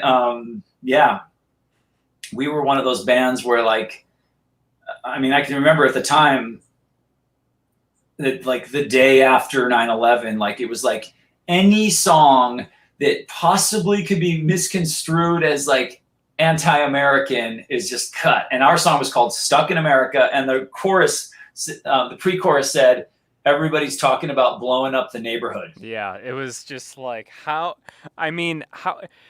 could you possibly see that coming? You know, it's just amazing to me. And what I want to know is, I mean, you guys ended up fixing it because there is a version that says waking up the neighborhood. So how did that come in to play? Well, essentially it was a simple, it was like a snap decision where normally we would push back at any kind of censorship, but in this situation, it was like, I mean, it was so raw and so sensitive. Like, Jimmy Eat World's album just came out at that point. Yeah. Came out the same year as us. We love that album, Bleed American, by the way. That's one of our another record that's oh yeah. so I mean, I would put them up there with you know, if the Green Day and Nirvana or the Beatles and the Stones, I would say like Jimmy Eat World or at least like the Kinks. Like they're so important, but like not as celebrated. But such a great to me. I mean, I'll out us right now. You would not have Palm Trees and Power Lines without Bleed American. Like that, we got such a huge artistic crush on that record. It was so good. It was so well done. Yeah, that record was the inspiration for the song Memory, pretty much. Okay. You know? Okay, I could see that. So yeah, so listen to that record, then listen to Memory, and you go, oh my God, Sugarcult. They're always fucking ripping people off. First I'll listen to Solo, then The Living End, and then fucking Jimmy Eat World. I mean, what the fuck is next? The next Sugarcult record is gonna sound like Billie Eilish. I mean, come on. So anyway, so they made them call they had to like recall the title. They had to like retitle their record and not be called Jimmy Eat World or not be called Bleed American anymore. So, and we had to take Stuck in America. They stopped playing it on the radio, and we just like jumped in the studio and had Tim recut like part of the vocals, and then had them like mix it back in. And then we didn't like make it different on the record, but we made it sent it to radio, so they had like a radio edit. And then they still didn't play it anymore because it was just like by then we had lost the momentum, and we thought like.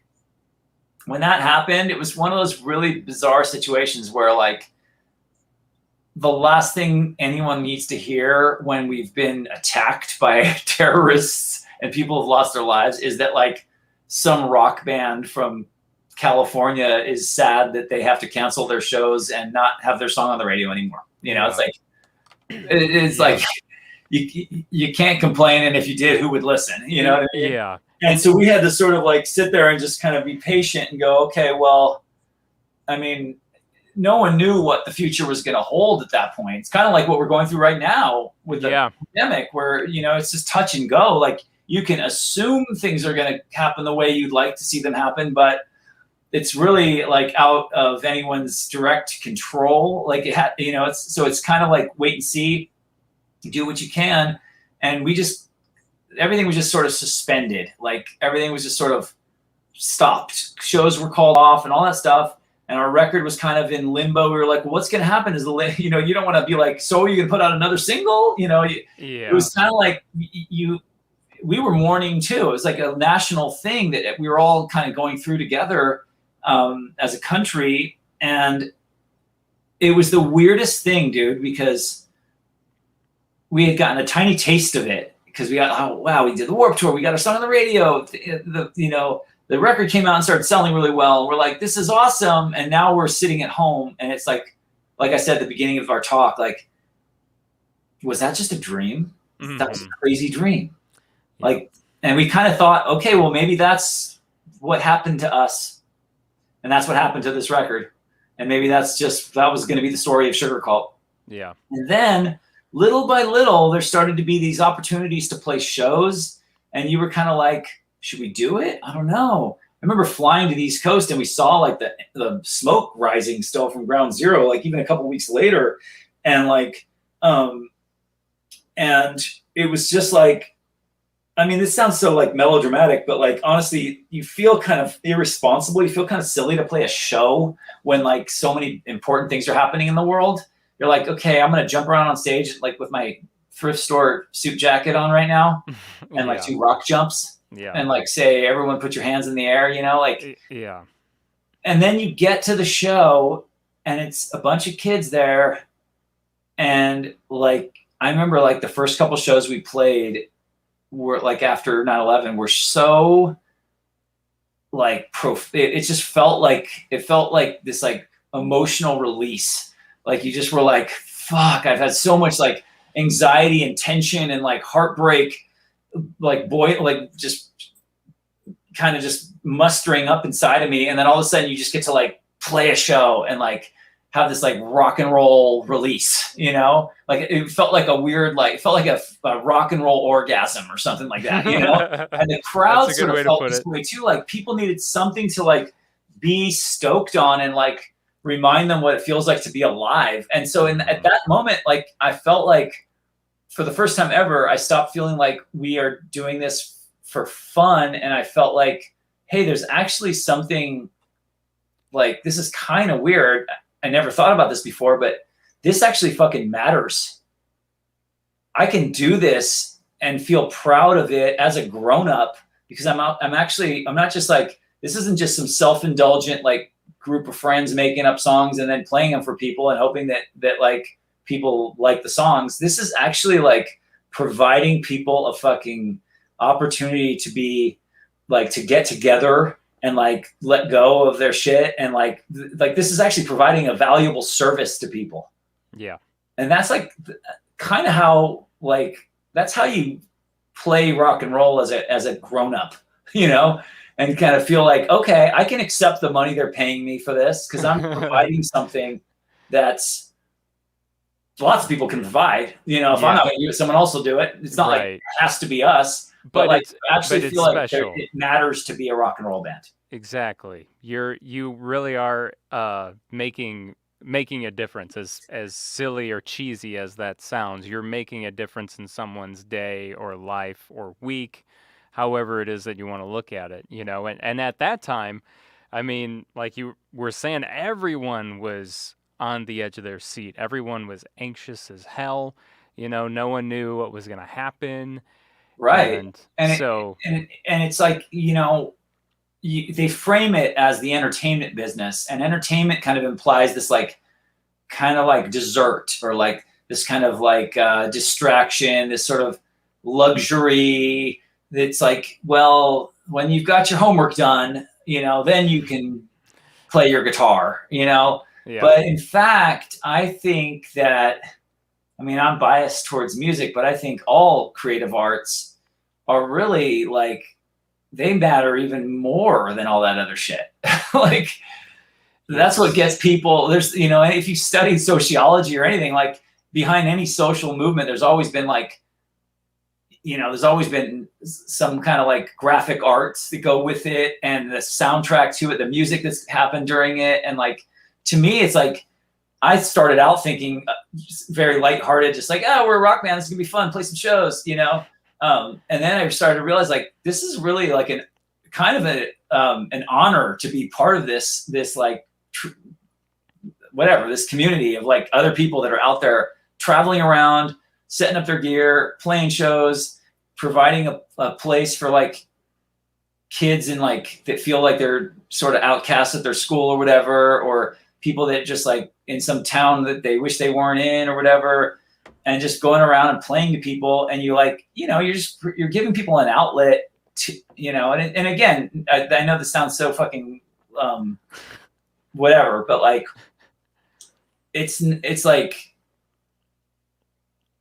it's not really, I mean, this kind of comes from like the sort of punk rock spirit of like, it's not really about who's on stage. It's about the whole thing. Like the stage is here and the crowd is here, but the audience is just as much a part of the show as the band that's on stage. It's not like the band is the thing and the audience is just lucky to be there. It's like I look at it almost the opposite way. I like flip it around. Like we're lucky. You have to make up songs and learn your instrument and do this so that you can have front row seats to a crowd.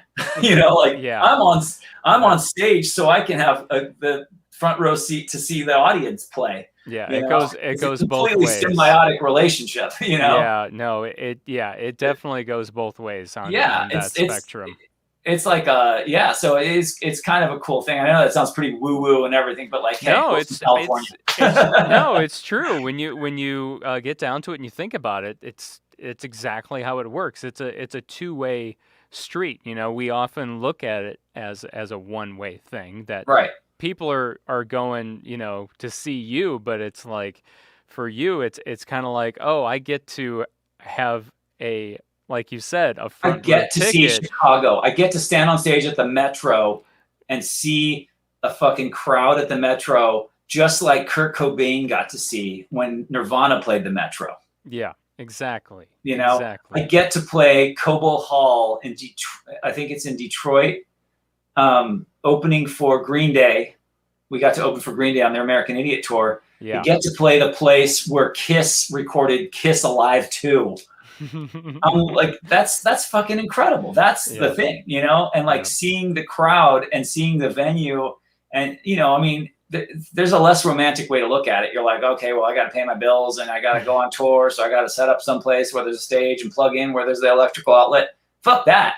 You got to stay romantic about it and be like, dude, I'm in Paris right now and I get to play a show.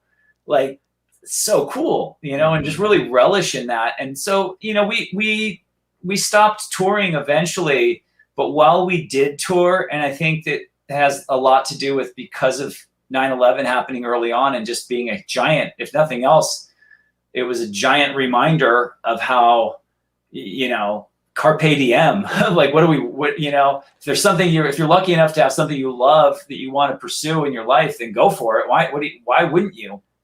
Nothing's guaranteed. Yeah. And that just sort of was like this big reset. Where we were just like, dude, if we're going to do this, let's do it like all the way. And if we're going to go somewhere, let's like, we're not going to sit backstage and like stare at the wall. We're going to go run around and like see things and taste local foods and meet people and make friends with people. And like, we really dug in and probably like we toured hardcore for about a good like 6 or 7 years nonstop almost, other than when we were in the studio. And, we packed in probably 20 years worth of life into those, cause we really like played every show like it was the most important thing ever. It was never like, oh, let's just phone it in. We got to get through this show so we can, get to the next, so we can go to dinner. It was always like, dude, like, it's kind of a weird thing. Like, and I'm not saying Sugarcult's the only band I'm sure lots of bands did this. I remember when we toured with Green Day, I watched them every single night, and every single night they literally went on stage for almost 3 hours and just like delivered the show of your lifetime. Like, kids that saw those shows are never going to forget that show. Yep. Times I've seen the Foo Fighters, it's a similar thing. You see that and they just go for it. So like our ethic was kind of like, let's like play every show like it's the last show on earth. Like, let's do it. Why not? Like, let's make out like the plane's going down. You know what I'm saying? Yeah, you have to. So 9/11 happens. Things are kind of put on hold. When you started to play shows, how shortly after was it, and what kind of happened from there in the start static cycle, if you will?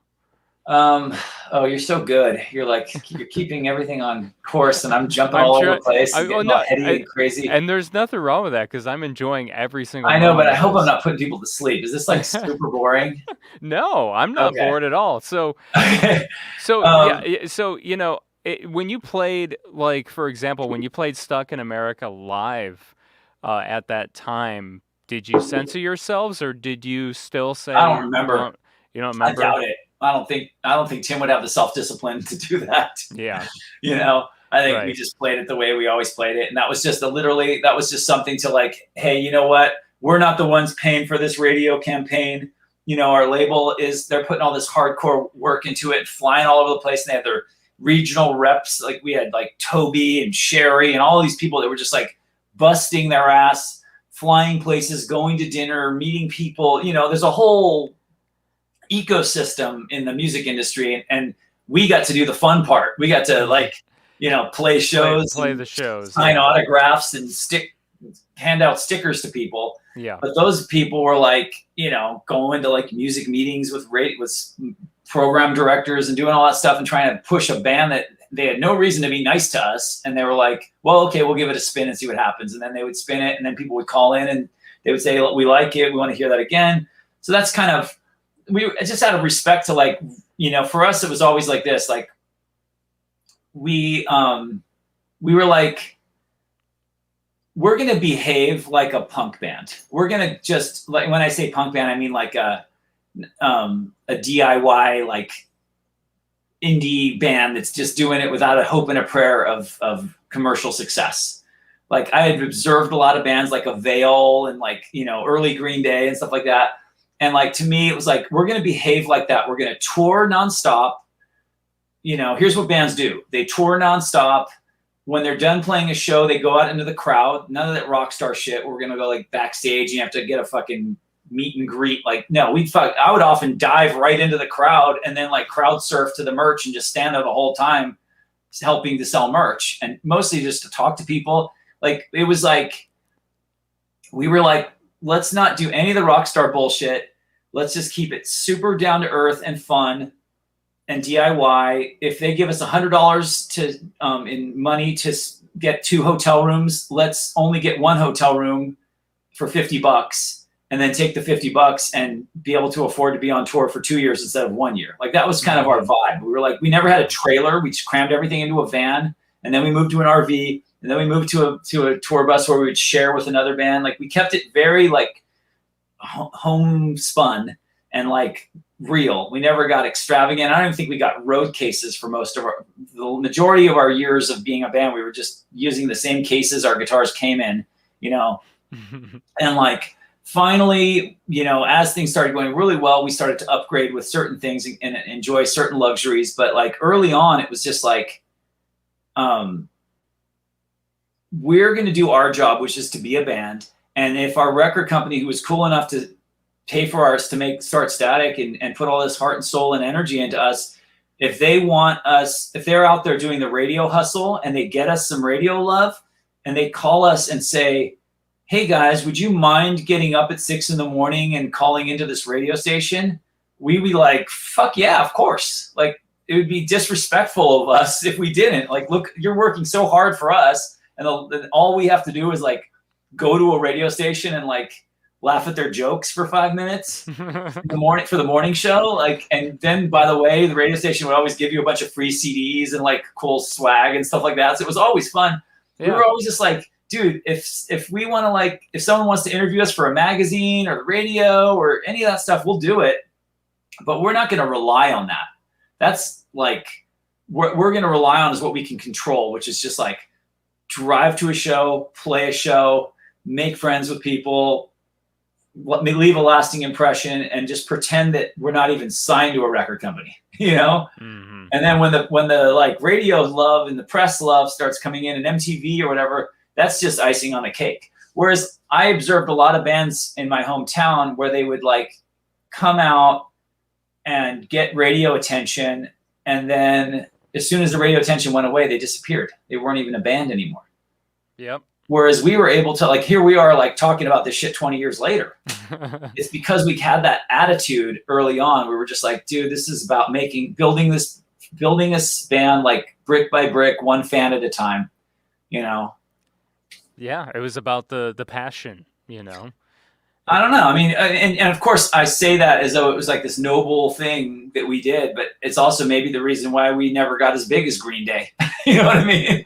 Maybe we kept it too fucking DIY. You know? I mean, like you said, you lived like 20 years worth in 6 years or 7 years, you know? So I mean, I'm sure it came to a certain point. It's like, oh man, I got to slow down for a minute and Yeah, I mean, live some of this other stuff that I want to live, because there's other things I want to do. There's other things I want to accomplish, yeah, I don't know. I mean, nothing's ever that like, I mean, you know how life is.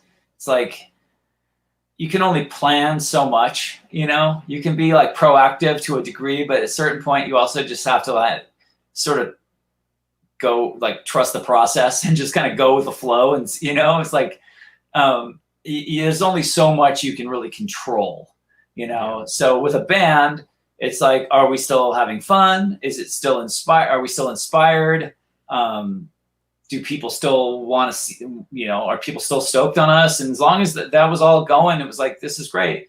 We, in our band, I mean, it's not the most fun story, but like, we unfortunately hit like almost a premature roadblock where just when Lights Out was like set to be this really big breakthrough, like the label that was putting it out was like going all in. They were committed to 4 singles deep, and they were sparing no expense. It was just like, okay, you guys have been building this thing up, like I said, brick by brick, keeping it, like you've gotten to tour with Blink-182 and Green Day and the Warped Tour and all these things, and had songs on the radio. This record is going to be like your fucking breakthrough. Like, this is going to turn you guys into like a big giant headlining band, right? And we were like, okay, fuck, if that's what you think, we're not going to tell you not. We're sounds good. Let's do it. Where do we start?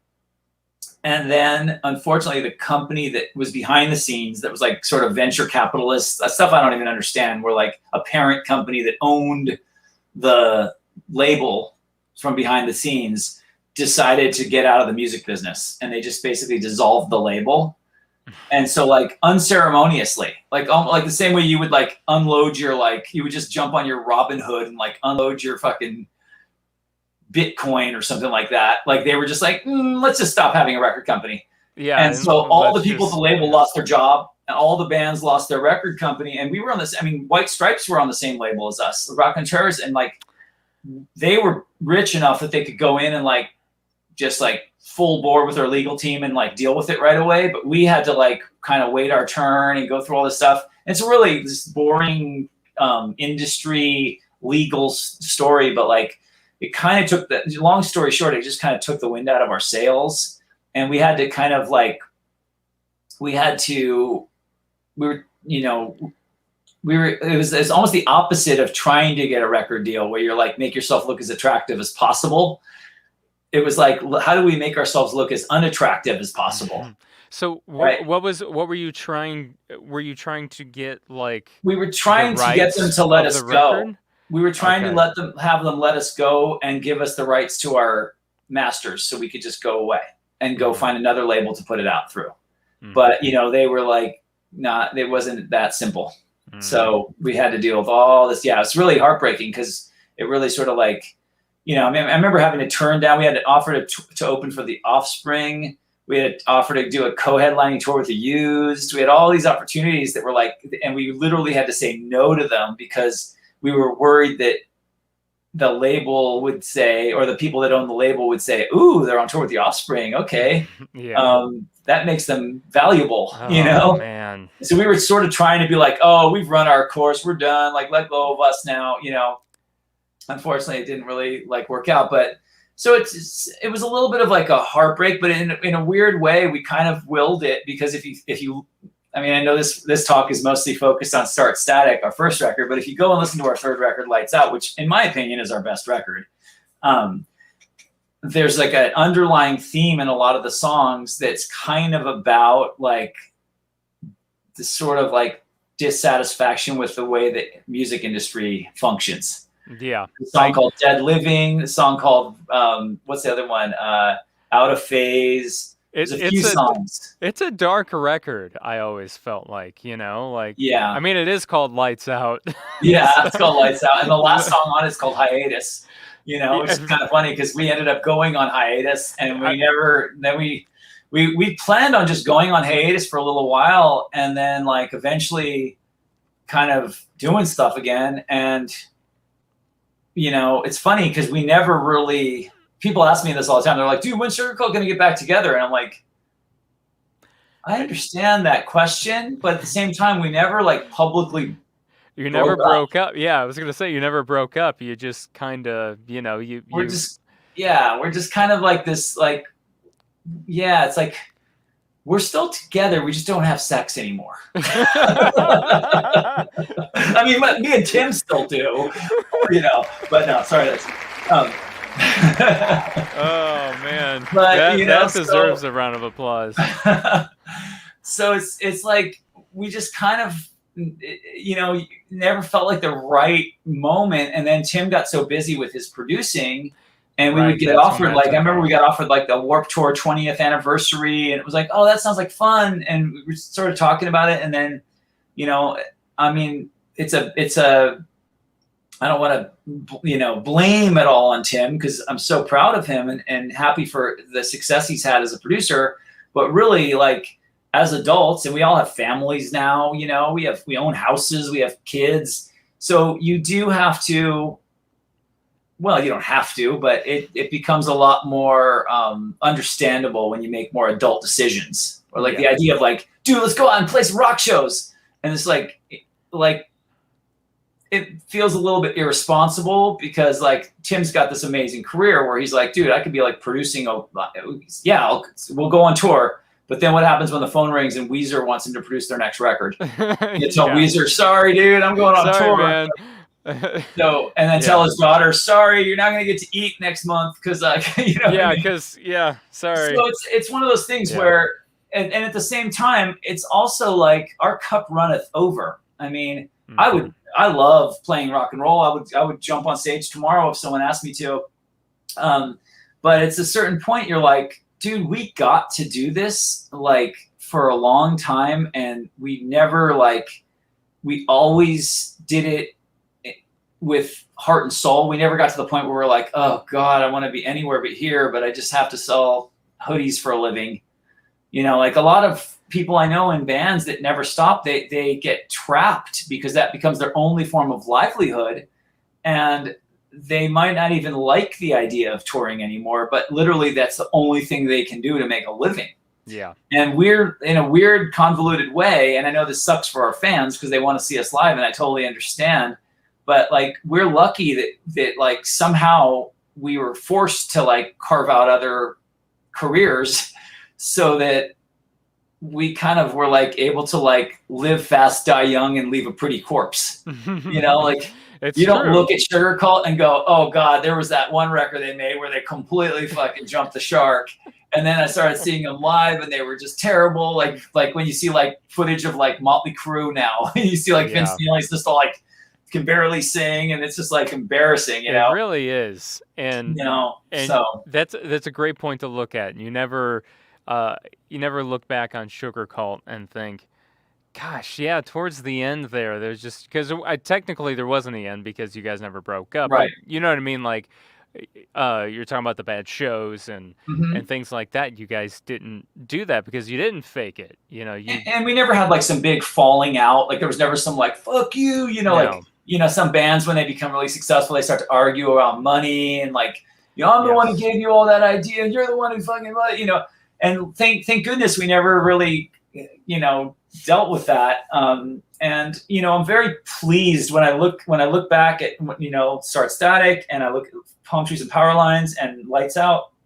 Each one of those records has its own distinct feel and personality. They're all Sugarcult records, but it's almost like siblings. Like they're all related, but they all look a little different and feel and have their own personality. Like this is the brooding youngest one.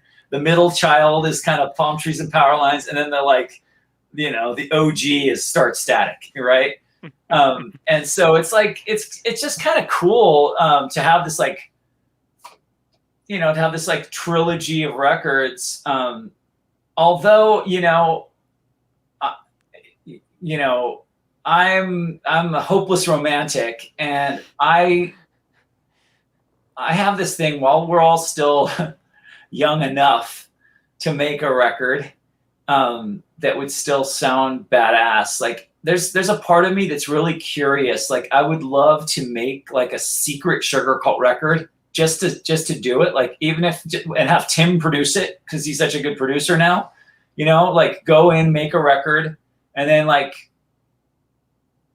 decide if we're going to let people hear it or not. But just to do it, because I'm curious, just as a fan, like stepping outside. I can have objectivity with our records now because it's been so long since we made them, where I can listen to them and go, oh, these are cool records. So just as like stepping outside of band member Marco and just being a fan of Sugarcult, I just would love to see what a record by our band would sound like now that we've had more life experience. I would too, man. Yeah, so I'm curious. And I don't know if that means if that's a record or a song or an EP or what, but I'm just curious. I think you should do it and then surprise us all and just release it. Well, maybe we have. Be like, boop. Maybe we have. Maybe we have. Under an alias of some kind, right? Yeah. Have you heard that new Olivia Rodrigo record? That's actually our record. We have somehow like, Tim has somehow turned into a 17-year-old girl. And that is our new record. So I hope you like it. A lot of people like that record. So I think it's great. I think it's badass. That song "Brutal" is so good. I love it all, man. I love. That's one thing. It's like music never stops being exciting to me. I think it's probably more of a testament to my eternal teenage arrested development, where I still get just as excited about shit as I did when I was a kid. Like I still get excited about checking out new music, and like I hope I never turn into like smug sort of like set in my ways old guy that just says like, no, they don't make music. Music's not good anymore. What's this crap they're doing these days? Like I think it's all fucking rad. I love everything. I love checking it all out. I can't stand that. It drives me absolutely insane. Right. But the only thing that drives me more insane than the old guy that talks shit about anything that doesn't resemble the music that they listened to when they were growing up is the old guy that tries to imitate the newest music and like jump on the newest trend. Like if I suddenly made like some record that sounded like Trippie Redd, or like if I like some came out and like Lil Marco and I like had like a face tattoo and tried to reinvent myself as like a emo trap SoundCloud rapper, like it would just be embarrassing. Yeah. I don't know, man. I think you got something. Lame, I think you got something there. Maybe I could do it. Yeah. I think you can. But yeah. So I mean, man. But I think it's cool. It's so fun to see music as it like just keeps on barreling forward into the future, and you think you've seen it all, and then all of a sudden like Machine Gun Kelly like reinvents himself as like a emo pop punk artist and makes a record with Travis Barker and Nick Long, and it's like a really good record. Mm-hmm. And is he like a virtuoso of a singer or guitar player? No. And that's part of what makes it so cool. Yeah. It's the same thing that made like the Ramones so cool is they weren't virtuosos. They were just feeling it and doing it, and it felt so authentic. And I feel like, I don't know, I feel like some of the new stuff that's coming out right now, it's really a unique time in pop culture because you're allowed to be raw and authentic and be super successful. Whereas you used to have to check one or the other box. It was like either be raw and authentic and be a veil and like, you sell out, tour in a van and forever and like be, only be written about in fanzines, or be super successful and be like the fucking Backstreet Boys or something like that. Right. Yeah. And now it's like, I think some of the coolest, most inventive, I mean, in a way, this is kind of fucked up, but like some of the most inventive, creative, and like threatening sounding music is pop music, whatever is like considered pop right now. And some of the music that's the most safe, boring, fucking scared is underground music in a lot of ways. Like it's like flipped around where like you've got these like really fucking innovative producers making really innovative sounds. You've got like Yeti Beats producing that Doja Cat record and making these really cool sounds. That's fucking really innovative, weird, cool, artsy shit with a mainstream platform. And then you've got bands that are like making really traditional sounding rock and roll records on very traditional instruments with very traditional costumes on, making underground records. And you're like, who's, it's weird. It's weird. Like, I'm all about people just doing their thing, Yeah, I agree 100% with you, man. Totally agree. Well, it's been 2 hours now. Oh shit! I don't feel like I really hit a groove, so hopefully you can hopefully this is good. But no, this is great, man. Like it's hit and miss. Just with Sugarcult alone, there's so much to cover, and then that doesn't even cover all the other things that we can talk about with you. So I mean, I was expecting at least 2 hours. So, well, now you know why the Rad Dads show had to do two things. And feel free, please feel free to edit this thing down if you need to or whatever. But Start Static, 20 years right now. We just finally I just want everyone, anyone who's listening to this thing who cares about Sugarcult, I just want you guys to know that we hear you, and we totally see your posts on your comments on our Facebook page. And we don't have an official Sugarcult Instagram, but you can just find mine, which is Marko DeSantis. That's pretty much the one we use. And we have a Sugarcult Twitter. We definitely will, if you hit us up, we'll probably get back to you pretty quickly. It's the least we can do, because we do feel really bad that we're not out there playing. Know that it's not because we hate you. It's not because we hate Sugarcult. It's not because we hate playing. It's just not what's in the cards right now. Yeah, and we would be honestly I know I sound like a politician, but we would be doing you and our band's legacy a disservice if we went out there for any other reason. Yeah. If we went out there just because we wanted to grab some fast cash, or become a nostalgia act, I don't know. That's not what we're about. It's got to feel real. It's got to feel right.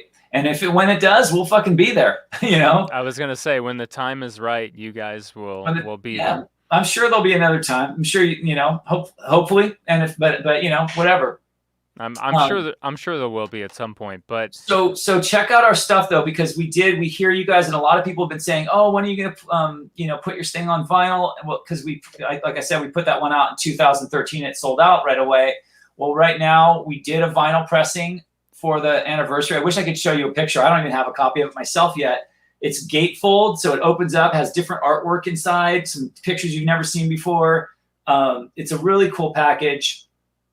There was 500 clear vinyl, and I was just told earlier today that they sold out in one day, so they're done. But there's also, it's funny, they asked us what colors we wanted, and we're like, can we choose black? No one ever just makes black records anymore. Not anymore, no.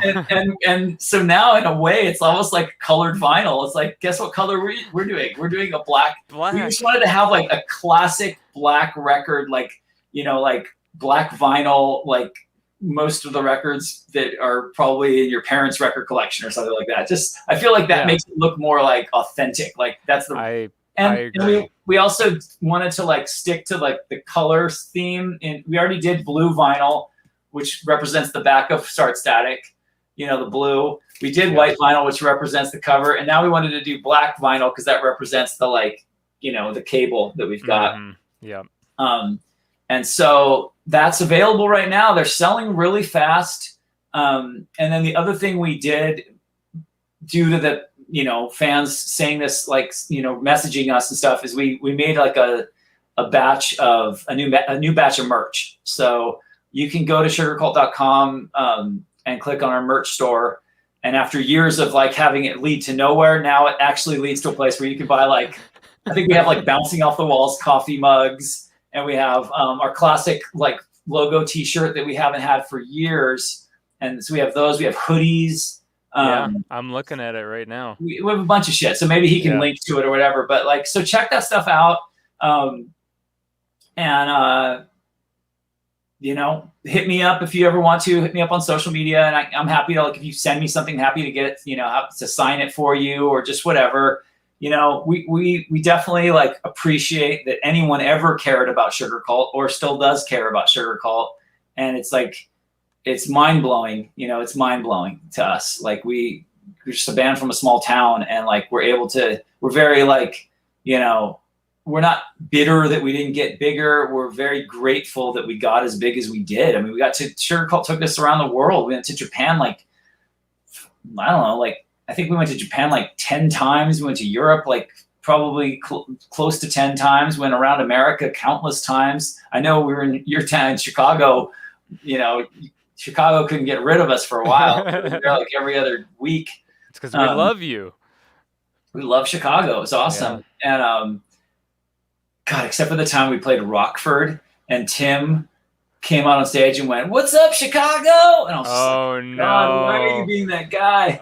He didn't know, he didn't know. I was like, dude, this is where fucking Cheap Trick's from. How can you not like know we're in Rockford, Illinois? Anyway, but yeah, so hit us up on, find me on Instagram, find the band on Twitter, Facebook, and check out our website. And stay in touch, hopefully we haven't seen the last of each other. Yeah, I hope not either. And like I said, one day we'll all be awaiting for that Sugarcult show or whatever it may be, or record, song, whatever it may be. We're all here for it. Yeah, so. It sure would be fun. So who knows? I'll get a couple drinks in Tim and see if I can convince him.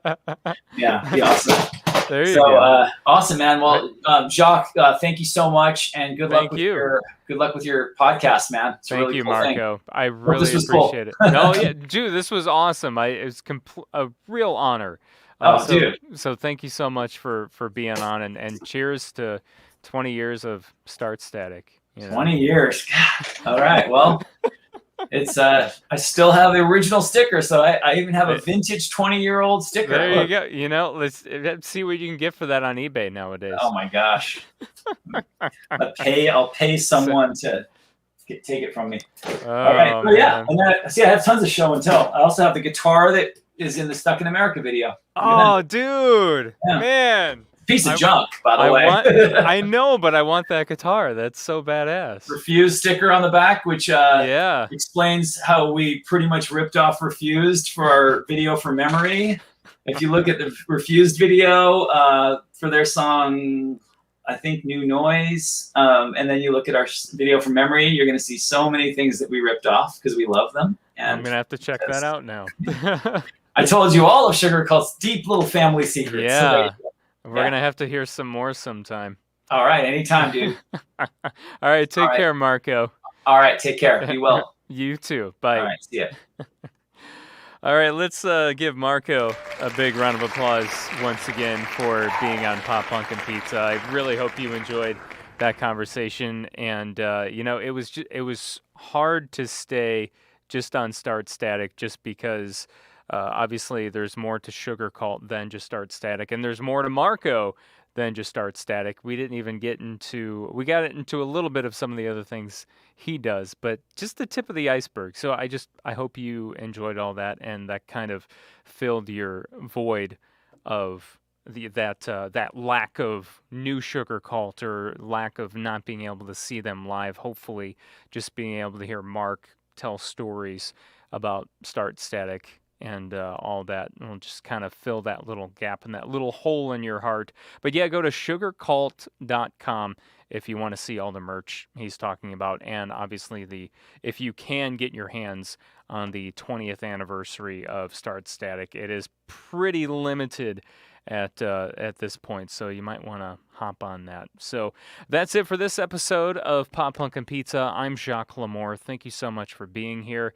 Please also show some love and support to our sponsor, which is Pop Punk Takeout.